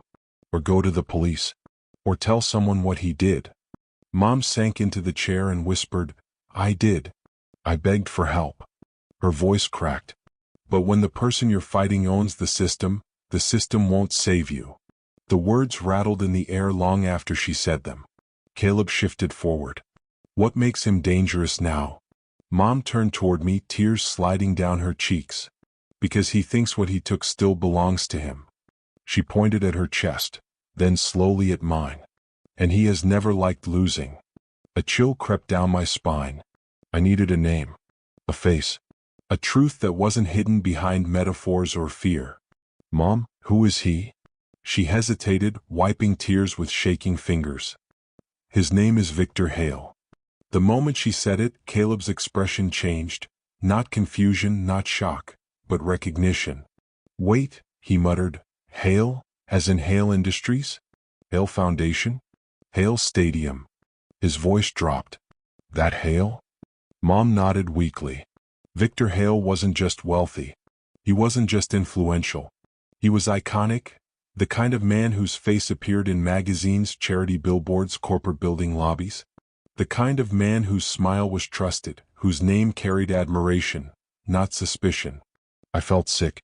How could someone like him ruin our lives? Mom stared at the floor. "Because he never wanted what your father built, he wanted what he refused to give, full control."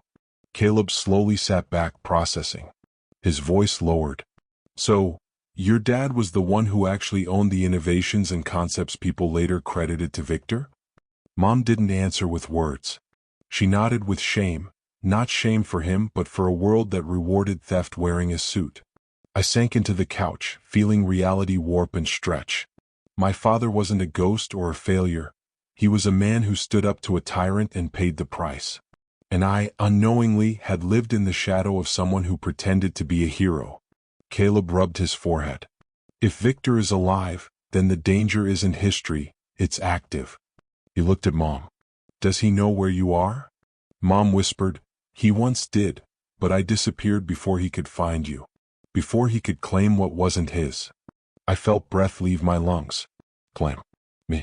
Suddenly, every faint memory from childhood, moving homes, no photos displayed, Mom avoiding news channels, hushed phone calls, all made sense.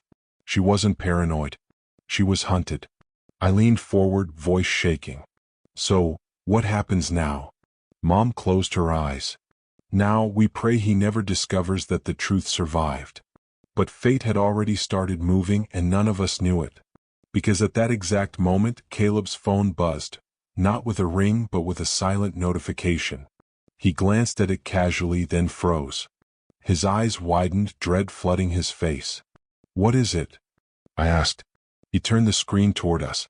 It was a news notification with a headline that punched harder than any fist. Business mogul Victor Hale announces search initiative for long-lost family connection. Mom collapsed into tears. I felt like the room spun around me. Caleb whispered, he's already looking. But it didn't stop there.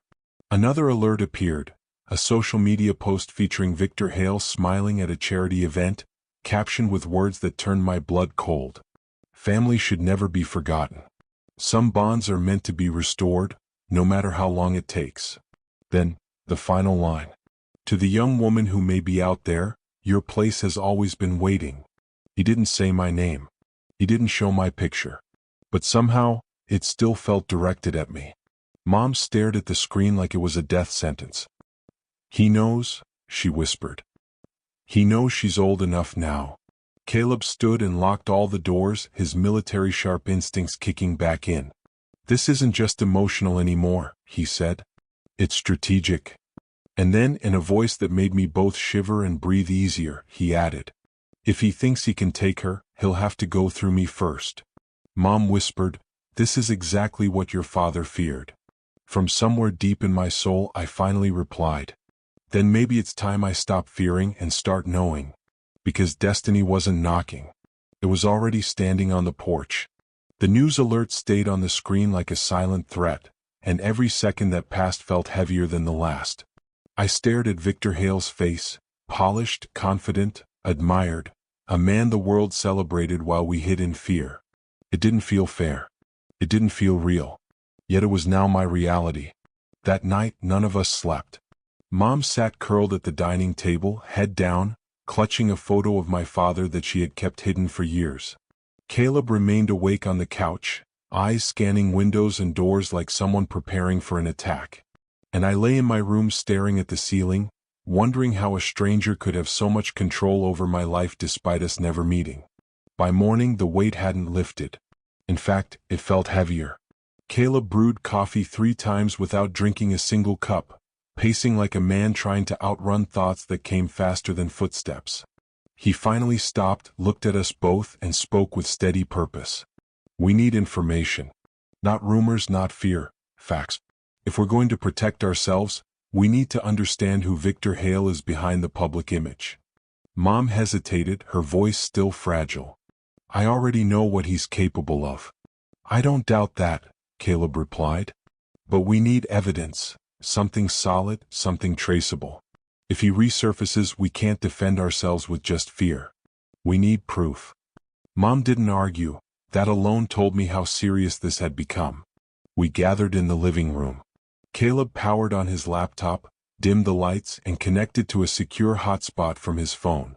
He explained he learned protective protocols from a former military friend. Whether or not that was true, we didn't question it. He typed Victor Hale history and controversies into the search bar. At first, the results were innocent. articles praising donations, awards, business expansions, leadership recognition, and magazine covers. But when Caleb added hidden keywords, lawsuit, investigation, whistleblower, sealed files, sealed testimony, the tone changed. It was like wiping fog from a mirror. We found a lawsuit filed privately, then dismissed without explanation. A whistleblower article posted anonymously, then deleted after 48 hours. Rumors of intellectual property disputes. A former partner who vanished from public life. Mom exhaled sharply. That partner was your father. My pulse throbbed in my ears. Caleb clicked a link from an archived legal forum. It wasn't a full article, just fragments from a removed deposition. Read. Complainant alleged coercion, signature fraud, and intimidation linked to Hale Corp expansion. Claimant withdrew case suddenly, allegedly due to threats involving family safety. No public record of settlement, documents sealed and protected by federal request. I felt goosebumps climb across my arms. Then we found something stranger, a photo archive from an event years ago. It showed Victor on stage shaking hands with another man whose face was partially blurred from motion. Mom leaned closer. Her hand covered her mouth. That's him, she whispered. That's your father. Though the photo was incompletely captured, I saw enough. The build, the profile, the quiet confidence. My chest tightened. That man was real, not a memory, not a myth, not a ghost. Caleb saved the photo to a secure drive. Then we kept digging. After nearly an hour of scrolling, Caleb stumbled across something hidden, not on news sites but within a blog written by a former corporate assistant. It wasn't famous enough for court, but it was detailed enough to be revealing. Read. People admired him. I once did too. But I saw what others didn't. The control, the silence he expected, the way employees were terrified to say his name outside the building. He wasn't violent with his hands, but with fear. Then another line. There was a man once, brilliant, compassionate, visionary, whose ideas could have changed everything. He challenged Hale and within months disappeared. The comment ended with, Hale doesn't erase people with bullets. He erases them with influence. Mom cried silently. Caleb looked at me with something powerful, not pity but resolve. You deserve to know the whole truth about where you come from. And if this man is responsible for destroying your father's life, he doesn't get to rewrite another story. I nodded, though my heart trembled. But information wasn't enough. We needed someone who knew something firsthand. We needed someone who worked closely with either my father or with Hale. Caleb thought for a moment. Then his eyes shifted, slowly, deliberately, toward Mom. She froze. No, she whispered. Don't ask me to go back there. Don't ask me to relive any of it. I'm not asking you to face him, Caleb replied. But somewhere, someone from that time still lives with the truth. Mom closed her eyes painfully. There was one person, the only person who ever believed your father. A close friend, more like a brother to him. He tried to warn us. He told us to run. She paused, wiping tears. His name is Raymond Beckett, Ray. He used to work with them before everything changed. I leaned forward quickly. Do you know where he is? Mom nodded slowly. Yes. He moved away years ago, to Seattle, Washington. I still have his number, but I never called. I was terrified anyone connected to that world could lead Hale back to us. The room stilled. Caleb spoke softly but firmly. We need him. Mom looked at me, really looked, like a mother seeing her child step into adulthood before her eyes. If we contact him, she whispered, there's no undoing it. This path won't stop. The truth has a price. I felt fear, but alongside it something stronger. Purpose. I reached for Mom's hand and whispered, then let's pay it, together. Mom hesitated, then slowly nodded. She walked to her bedroom, opened a drawer beneath old clothing, and pulled out a small sheet of paper. Ray's number, handwritten and protected for nearly a decade. She placed it gently in my hand. My heart pounded as Caleb unlocked his phone and hovered over the dial screen. I stared at the digits, once a lifeline, now a key to secrets buried alive. Caleb looked at me. Are you ready? And though my voice trembled, my answer was real. Call him. He pressed the first digit. Caleb hovered over the keypad, thumb resting near the final digit. The room felt unnaturally still, like the air itself paused to listen. Every instinct in my body screamed that dialing this number would pull us into waters we couldn't swim back from. But deep down, I also knew silence would no longer protect anyone. Mom sat on the couch gripping a pillow tightly, her shoulders rising and falling with anxiety. She looked like she was preparing herself not just for a conversation, but for a reopening of wounds she buried alive. "Last chance," Caleb murmured, eyes shifting between us. I swallowed hard. "Do it." He pressed the final digit and tapped the call button. The phone rang once, twice, 3 times. My heart kept pace with it, each beat harder than the last. On the 6th ring, I almost told him to hang up. Then a voice answered. "Hello." The voice was older, slightly raspy, carrying a tone of a man who had lived quietly for far too long, avoiding attention, avoiding memory. Caleb cleared his throat. "Is this Raymond Beckett?" Silence. Then, "Who's asking?" "It's not a sales call," Caleb said carefully. "We need to speak with you. It's about someone you once knew." Ray's voice turned sharper. "Name who you're calling about." I stepped closer, gathering courage. "My father." Another tense pause. "Plenty of people have fathers," he replied. I whispered, "His name was Christopher Sanders." The silence that followed wasn't confusion, it was recognition. And fear. The next voice we heard was no longer casual. "Where did you get this number?" he demanded. "My mother," I said. "She was with him. Her name is Danielle." A shocked breath came through the phone. "My God, you're her? You're their daughter?" "Yes," I whispered. We heard movement, like he stood up suddenly, pacing. His breathing changed, like memories he spent years pushing away now kicked down the door. "You shouldn't have called me," he said quickly. "It's not safe to reopen this. You don't know what you're walking into." "We already do," Caleb replied. "That's why we need answers." Ray exhaled heavily, voice trembling. "Is she alive? Your mother?" "Yes," I answered. "But she's sick. And we don't know what to do." Another long pause, then a sigh of regret. "I warned them," he whispered. "I told them he would never stop." My voice cracked. "Please, I need to know what happened. I only know pieces." Ray didn't speak for several seconds. When he finally did, he sounded like a man deciding whether to become a witness again, or remain a ghost. "Listen carefully," he said, voice low. "Once I tell you what I know, you can't unknow it. And whoever you repeat it to, becomes a target. This isn't a story. It's a war disguised as business." Caleb spoke firmly. "We're not afraid of him." Ray laughed bitterly. "Everyone thinks that in the beginning." Mom finally stood and moved closer, her voice breaking as she spoke into the phone. "Ray, it's me." Complete silence. Then his voice cracked. "Danielle, I thought you were gone. I thought he got to you too." Her tears fell instantly. "I disappeared for Jada. I couldn't let him find her." "I understand," Ray whispered. "I've lived in hiding in my own way." Caleb pressed. "We need to meet." Ray shook his head through the phone. "No. Cameras are everywhere. He has eyes in more places than you think."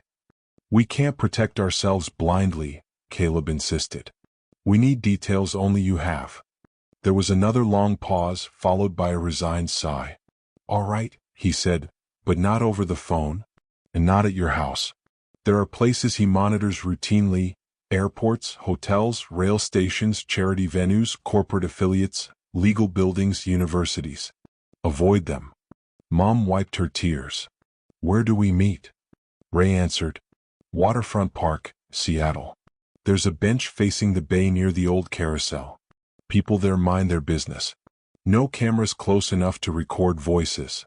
Caleb nodded. "When?" Ray hesitated, then said quietly, 3 days from now. Sunset. And come with nothing that connects electronically. No devices, no trackers, no Bluetooth, no cards that can be scanned. If you must communicate, write on paper and burn it after." My skin crawled, not because he sounded paranoid, but because he sounded educated by experience. Mom whispered, "Ray, Do you know what happened to? Ray cut her off. I'll tell you everything when we meet. But until then, listen to me. Do not trust anyone. And then he added something that made my blood run cold. If he's searching publicly, it means he already knows privately. The call ended abruptly. The phone slipped from Caleb's hand onto the couch and we stood frozen. The room felt darker, like someone turned down the lights even though they remained on. Mom buried her face in her hands. I sat down slowly, my heartbeat pounding through my ears. We didn't just have a lead, we now had a mission. 3 days. 1 meeting. 1 chance. Caleb finally spoke. Seattle is across the country. That's a long way from Atlanta, and if we go prepared. Mom wiped her tears, voice trembling. What if this leads us directly into danger? I looked right at her, feeling something inside me harden. A transformation I hadn't asked for but could no longer resist. What if not going keeps us trapped forever? She didn't answer. She didn't have to. The decision settled into the room like destiny had already chosen. We were leaving, not just to hear the truth, but to finish what began long before I was born. As night fell, I stared out the window, imagining the man I'd never seen in person but who shaped every piece of my life, my father. Somewhere in the world, the truth still breathed, and somewhere else, danger was waiting. But fear no longer owned me, because sometimes the only way to survive is to stop running and start confronting. The silence in the living room felt like a heavy storm cloud ready to burst. The soft hum of the refrigerator in the background was the only noise daring to exist. Jasmine sat on the edge of the couch, her fingers nervously tangled together, her heart beating like she was waiting for a judge to read her fate. Her mother sat beside her, breathing deeply, eyes wet but focused as if preparing herself for impact. Hudson stood near the window, arms folded, staring outside at the city lights like they offered answers. And Ethan sat across from them, elbows on his knees, eyes low, as if his entire life had been placed under a bright interrogation lamp. This was the moment Jasmine had always craved, clarity. But now that truth was inches away, she feared what it might steal rather than what it might give. Ethan slowly lifted his head, and for the very first time he didn't look like a billionaire, a powerful CEO, or some unreachable figure on magazine covers. He looked like a man haunted, someone who built a castle just to sleep inside a prison. "Let me start from the beginning," he said, voice low and steady, though his hands trembled slightly. "Jasmine, I didn't know you existed. Not because I didn't care, but because I was never told." Jasmine's heartbeat skipped painfully, like someone yanked a cord inside her chest. She whispered, "But how?" Ethan looked at her mother, not with anger, but with heartbreak. Angela blinked back tears and nodded. "I'll take responsibility for my part, but some of this, Ethan, is on you too." Hudson's posture stiffened. "Explain that." Ethan sighed. "Before I became who I am today, I wasn't exactly the best version of myself. Angela and I met when I was reckless. I thought money could solve everything. Even problems I hadn't taken time to understand." He paused but forced himself to continue. "I was raised in a world where image mattered more than sincerity. I grew up being told that a man like me couldn't build a family with anyone who wasn't already part of a certain circle. My parents believed bloodlines were business assets." Jasmine frowned. "So they controlled who you could love?" "My father especially," Ethan whispered. "He managed my dating life like a corporate merger. And when he found out I was seeing someone from outside the curated world he approved of," he glanced at her mother again, "he saw it as contamination." Jasmine's chest tightened. "So he threatened you?" "No, he threatened you, Angela." Angela nodded slowly. "He found out I was pregnant before Ethan did. I didn't even know someone followed me that day." She exhaled shakily. "He came to my apartment with lawyers and paperwork. He said if I stayed away from Ethan permanently, you would be protected." Jasmine's eyes widened. "Protected? From what?" Angela's tears finally fell. "From being dragged through a world that never wanted you, where you'd be seen as a mistake, a threat, or leverage." Jasmine covered her mouth as her vision blurred. Ethan continued quietly, And my father told me that Angela had decided she didn't want anything to do with me. That she moved away, changed numbers, and told him to tell me to never contact her again. His voice cracked. I believed him. Because at that time, I wasn't man enough to think he would lie.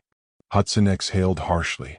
So both of you suffered because of someone else's manipulation? Ethan nodded. If I had known.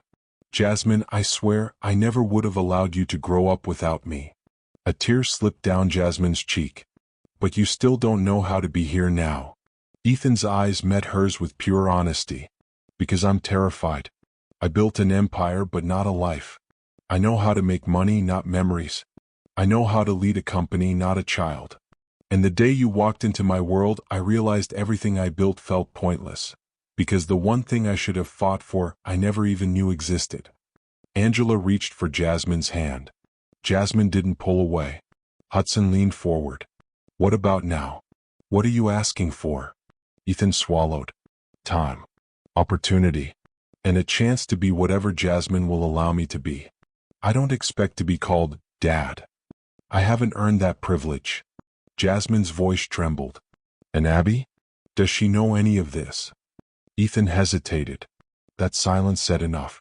Jasmine looked down, hurt reshaping into something heavier.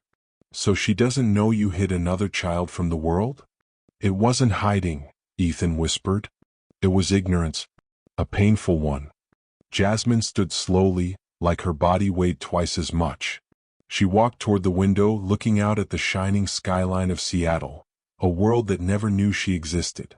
All her life, she dreamed of what it would feel like if she ever met her father. She imagined hugs, tears, instant connection, maybe even apologetic flowers. She imagined something magical, something finally complete. But instead, she got fragments, pieces, half-truths, stolen years no one could ever return. She whispered without turning around, I don't know how to feel. I don't know if I'm supposed to forgive you, be angry, or be grateful that I finally learned the truth. Ethan stood but didn't move closer. Feel whatever you need to. I won't rush it, Jasmine. I just want the chance to prove I'm not the man my father trained me to be. Hudson watched silently, his jaw tight with concern, not only for Jasmine's heart, but for how this revelation could shift everything ahead. Angela finally spoke, voice soft but firm. Jasmine, whatever you decide, you won't decide it alone. Jasmine closed her eyes, tears sliding silently. Then, with a voice barely above breath, she said, I need time. But there's something else I need too. Everyone leaned in, anxious, bracing. She turned around, eyes wet, expression unreadable. I want to meet your father. Ethan froze. His voice dropped to a whisper filled with dread. That might be the most dangerous part of this story. The room fell silent, so silent it felt like even the air refused to move. Ethan's expression shifted from shock to fear, something Jasmine had never seen on his face. She expected him to hesitate, maybe even refuse, but she didn't expect the deep, sharp breath he took, like someone preparing to reopen an old wound stitched shut with barbed wire. Jasmine, Ethan whispered, you don't understand what you're asking for. Yes, she replied calmly. I do. And I need it. Her voice didn't shake. It was steady, anchored by something deeper than curiosity, something born from all the unanswered questions she carried through childhood like invisible luggage.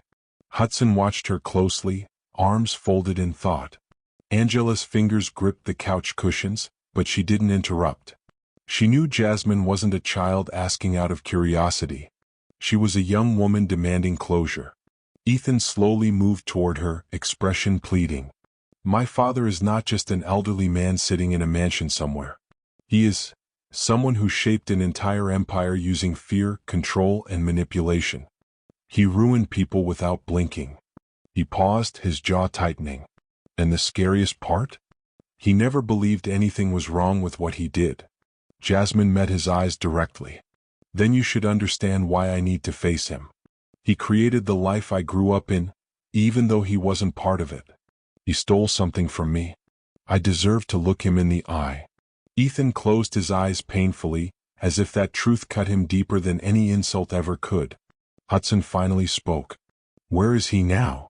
Ethan sighed, rubbing the back of his neck. He lives in a gated estate outside Lake Tahoe. He rarely leaves. He's still heavily protected, still feared, still treated like someone who never lost his throne. Angela frowned. Would he even agree to meet her? Ethan's response was chilling. He won't be able to resist. He loves control too much. Jasmine's heart thumped, but she didn't back down. Then when do we leave? Ethan took a deep breath, pacing. If we're doing this, we won't go unprepared. I need to make calls, and you need to understand one thing. He turned toward Jasmine fully.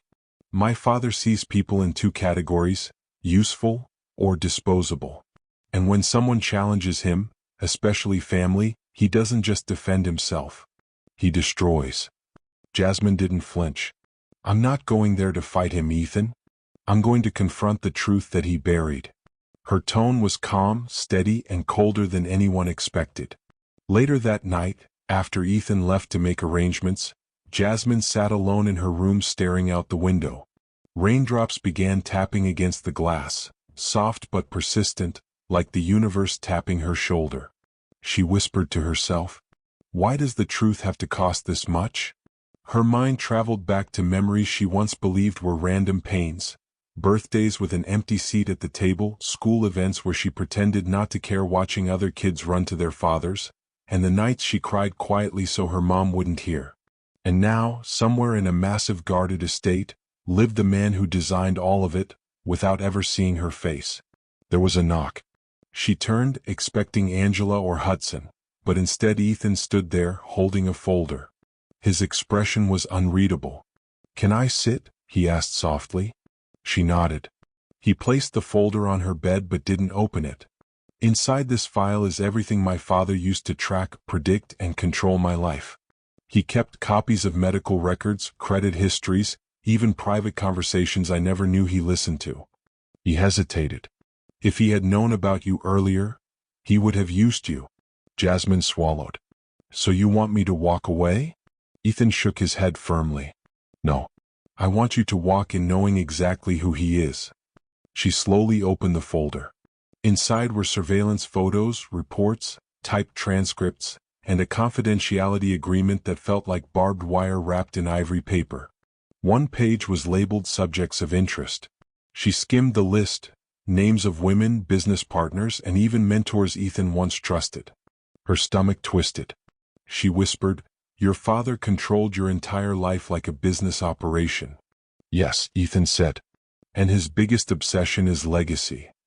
He looked her straight in the eyes. "And Jasmine, if he sees you, someone he lost control of without even knowing, he may react in ways that don't follow logic." Jasmine closed the folder slowly. "But maybe seeing me will be the first time he realizes he failed." Ethan's eyes filled just slightly. Not enough to cry, but enough to reveal a man finally breaking free of emotional armor. He whispered, "I can't protect the past, but I will protect you now." Jasmine nodded with a calm she barely recognized. "Then I'm ready." But Ethan wasn't finished. "There's something else you need to know before we go." His voice dropped. "My father didn't just scare Angela into disappearing. He paused, every word like a stone falling into deep water. He also tried to end my chances of ever having another child, permanently." Jasmine froze. Her lips parted, but no words formed. Ethan continued, his voice breaking for the first time. "He saw love as weakness, family as vulnerability. And when he learned Angela was pregnant, he assumed I would try again someday. So he ordered a procedure without my consent, telling the doctors it was medically necessary." Jasmine covered her mouth in horror. "Wait, does that mean?" Ethan nodded, eyes full of wounded grief. "You're the only child I ever had, or ever will have." Jasmine felt her knees weaken.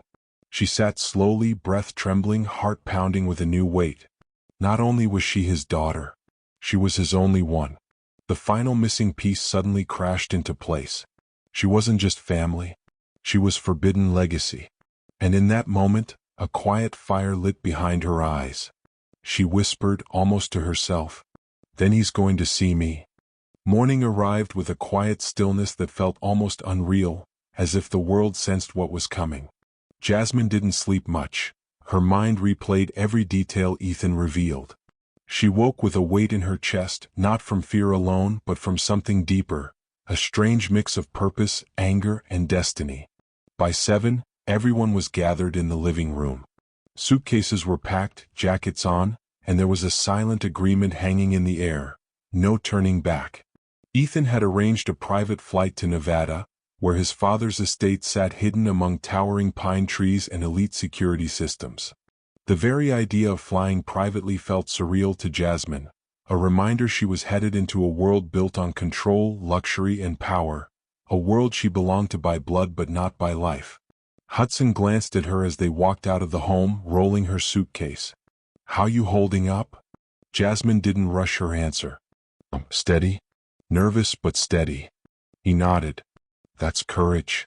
Their eyes met with a silent bond, not romantic but fiercely human. At the private airport, a sleek black jet waited on the runway. Its polished surface reflected the sun like a silent warning. Jasmine stared at it, realizing that somewhere in Nevada was a man who had shaped her life without ever seeing her face, a man who thought control was better than love. Inside the jet, they settled across from each other. A flight attendant offered drinks, but Jasmine politely declined. Her stomach was too knotted to accept anything. Ethan looked exhausted, though he tried to appear composed. "No matter what happens there, Jasmine, remember something. You're not walking into that house as someone he can command. You're walking in as someone he can't erase." Jasmine nodded. "I'm not going there for his permission. I'm going for my truth." Angela placed her hand gently over Jasmine's. "You have every right to stand tall." For a long stretch of the flight, no one spoke. The clouds drifted below them, serene and peaceful, a sharp contrast to the storm building inside each heart on board. They landed at a private airstrip near Lake Tahoe just after noon. Cold winds swept through the air, carrying the scent of pine trees and mountain silence. Waiting for them was a glossy black SUV with tinted windows and a uniformed driver who spoke only one sentence. "He's expecting you." Jasmine sat in the back between Angela and Hudson. Ethan sat in the front passenger seat, staring ahead as if preparing for battle without armor. The drive took almost an hour, winding through forest roads with no visible homes nearby. Eventually, tall iron gates appeared, adorned with a crest carved into stone, a crest that represented wealth, lineage, and pride rather than family. Two guards stepped out of a security booth and approached the SUV with earpieces and scanners. Ethan rolled down his window. "It's me," he said plainly. The guards exchanged a glance, then scanned his face using a small device before signaling the gate to open. As the SUV pulled through, Jasmine whispered, "This doesn't look like a house. It looks like a fortress." Hudson replied quietly, "People who fear losing control build castles, not homes." The driveway curved through a manicured landscape until a massive colonial estate emerged, every detail perfect, polished, and emotionless. It felt like a museum, impressive, expensive, and cold. When the SUV stopped, Jasmine's hands trembled slightly. She took one deep breath, then another. Hudson opened her door slowly. "You ready?" he asked. "No," she admitted. "But I'm going anyway." She stepped out. A man in his early 70s stood near the entrance. His posture was straight, expression unreadable, eyes sharp enough to slice. His suit was tailored with precision, his hair silver but immaculate, and his presence demanded attention the way thunder demanded silence. This was Edward Harrington, the man whose decisions shaped the destiny of 3 lives without blinking. Ethan stepped forward, voice steady. "Father." Edward didn't blink. "You brought guests." His gaze shifted, first to Angela, then Hudson, and finally resting on Jasmine. His eyes narrowed, not with confusion but calculation. "And this must be her," he said flatly. No warmth, no regret, no surprise, just confirmation. Jasmine lifted her chin. "Yes, my name is Jasmine." Edward studied her like one would examine a rare artifact, valuable only if useful. "Before we go inside," he said, "there are terms." Jasmine didn't move. "I didn't come here for your terms." His eyebrow raised slightly, intrigued rather than offended. Ethan stepped closer protectively, but Jasmine stayed still, grounded. Edward continued, ignoring her defiance. No emotional displays. No accusations shouted across rooms. No scenes. Conversations will be civil, factual, and private. Angela stepped forward. You lost the right to dictate her emotional boundaries the day you interfered with her existence. Edward turned slowly, meeting her eyes with chilling calm. And you chose to accept them. Jasmine clenched her jaw. Enough. Edward paused, not because she frightened him, but because he wasn't used to the unfamiliar taste of resistance. She stepped forward, closing the space between them, her voice unwavering. I didn't travel here to fight. I came for something far more powerful than arguments, clarity. Edward stared at her for a long moment, analyzing every fragment of her expression. Then he spoke. Very well. Come inside. He turned and walked toward the doors. Everyone began to follow, but just before Jasmine crossed the threshold, Edward spoke quietly, only loud enough for her to hear. You have the look of someone who thinks she's ready for truth. Jasmine met his cold eyes. And you have the look of someone who thinks truth can still be controlled. He said nothing, but a faint, unsettling smile tugged at the corner of his lips. Not amusement, acknowledgement. Door closed. Shadow swallowed. And the real confrontation was just beginning. The heavy doors shut behind them with a deep, echoing thud, a sound that felt less like an entrance and more like a lock sealing destiny. The entry hall was massive, lined with marble floors, tall ceilings, and walls filled with portraits of stern-faced ancestors, men in suits, medals, and military uniforms. No smiles. No softness. Not one hint that love ever existed in this bloodline. Edward led them into a private sitting room. Thick curtains blocked sunlight, dim lamps glowed gold, and a grand mahogany desk stood at the center like a judge's bench. He gestured for them to sit. Only Jasmine did. Everyone else stood beside her, like silent armor. Edward took his seat behind the desk, folding his hands as if about to negotiate a merger rather than speak to his granddaughter for the first time. Your arrival, he said, tone cold but controlled, has stirred unnecessary disruption to a life carefully built. Jasmine didn't look away. Truth usually does. His eyes narrowed slightly. Truth is a matter of stewardship by those strong enough to manage it. Not everyone is meant to handle certain burdens. She leaned forward. You don't get to call truth a burden when you're the one who buried it. Edward exhaled, not shaken but annoyed. Before you proceed with your rehearsed emotional dialogue, let me make something clear, he said. You were not erased out of malice. You were prevented for the sake of legacy continuity. Ethan slammed his palm on the desk. This isn't business. This is my child. Edward didn't flinch, which is precisely why it required measured decision-making. Children are leverage if not placed properly. Jasmine felt her pulse pound in her neck. Leverage? I'm a human being. You are a Harrington. His reply was quick, firm, and chilling. Then he looked directly into her eyes. You think I was blind to your existence? I knew there was always a possibility. I simply ensured that possibility never interfered with the empire your father was destined to inherit. Jasmine froze. You knew? You suspected and did nothing? Edward lifted his chin proudly. Intervention is leadership. Luxury is not inherited, it is secured. I optimized the result. Angela stepped forward, shaking with rage. You destroyed lives. You tortured your own son. You stripped a child of her right to family. Edward slowly leaned back, unfazed. I preserved a dynasty. Jasmine let silence settle for a long moment, then asked, voice steady but sharp. So what am I here for now? Approval? Permission? Or acknowledgement? No, Edward replied evenly. You are here because I want to assess whether you are a threat or an asset. Ethan's voice roared. She's not a piece on your board. Edward didn't even turn to him. She exists. Therefore she is now part of a public risk factor. Journalists, business rivals, opportunists, all will eventually uncover what was hidden. I must determine if she will be weaponized against us.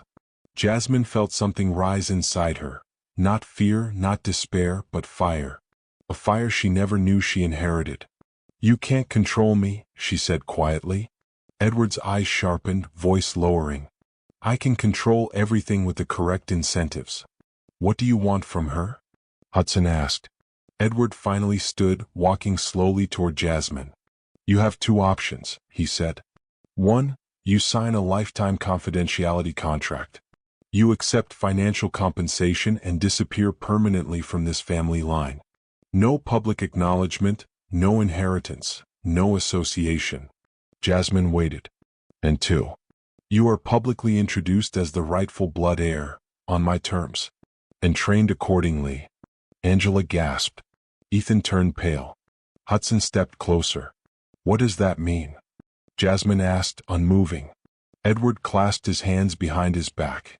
"You enter the Harrington lineage with full responsibility, emotional, social, and business obligations. You will learn our methods, follow our standards, and adapt to the role required.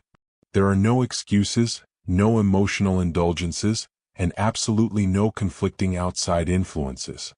That includes romantic attachments that dilute image." Hudson stiffened at the indirect threat. Jasmine's reaction was different, calm. Almost unexpectedly calm. "So either I disappear," she said slowly, "or I become a puppet." Edward smiled faintly, the first time he showed what resembled satisfaction. "Exactly. The decision defines whether you are extraordinary or unnecessary." Silence dropped like a hammer. Then Jasmine stood. She walked around the table slowly until she stood face to face with him, closer than anyone dared to be. Her voice came out soft, yet unbreakable. "You think legacy is built through fear," she whispered. "But real legacy is built through people who choose each other, not those who are forced." He didn't respond yet, watching her like a strategist examining a new formula. Jasmine continued. "You call what you built an empire. But a dynasty without love is just a prison with chandeliers." Edward's jaw clenched. "And I won't allow you to put me behind gilded bars." She stepped back. "My answer is no." Edward's eyes flashed, not with shock, but fury. "You reject power? I reject chains." Ethan covered his mouth. A tear escaped before he could stop it. Angela wept silently. Hudson's hand lightly touched Jasmine's back, not controlling but grounding. Edward straightened his suit slowly. "You are making the greatest mistake of your life." "No," Jasmine said firmly. "I'm making the first true choice of it." She turned, then paused at the door. Without looking back, she added, "And for the record, your empire dies with the person who believes fear is its foundation, not with the person who walks away from it." Edward did not chase her. He did not call her back. He did not soften. But as she left, something inside him collapsed, silently, invisibly, permanently. Outside, Ethan caught up to her, voice breaking. "Jasmine, I'm proud of you." She hugged him, not with certainty but with acceptance. "I don't need a perfect father," she whispered. "I just need one who tries." "And I will try," he vowed. Angela embraced them both, tears of both grief and relief cleansing years of pain. Hudson opened the SUV door and waited. "You ready to go home?" Jasmine looked back at the mansion once, only once. "Yeah," she said softly. "I finally know where home isn't." They drove away, not as broken fragments, but as a beginning. Not a fairy tale. Not a tragedy. Something far more real. A family rebuilding. Not from bloodline, but from truth.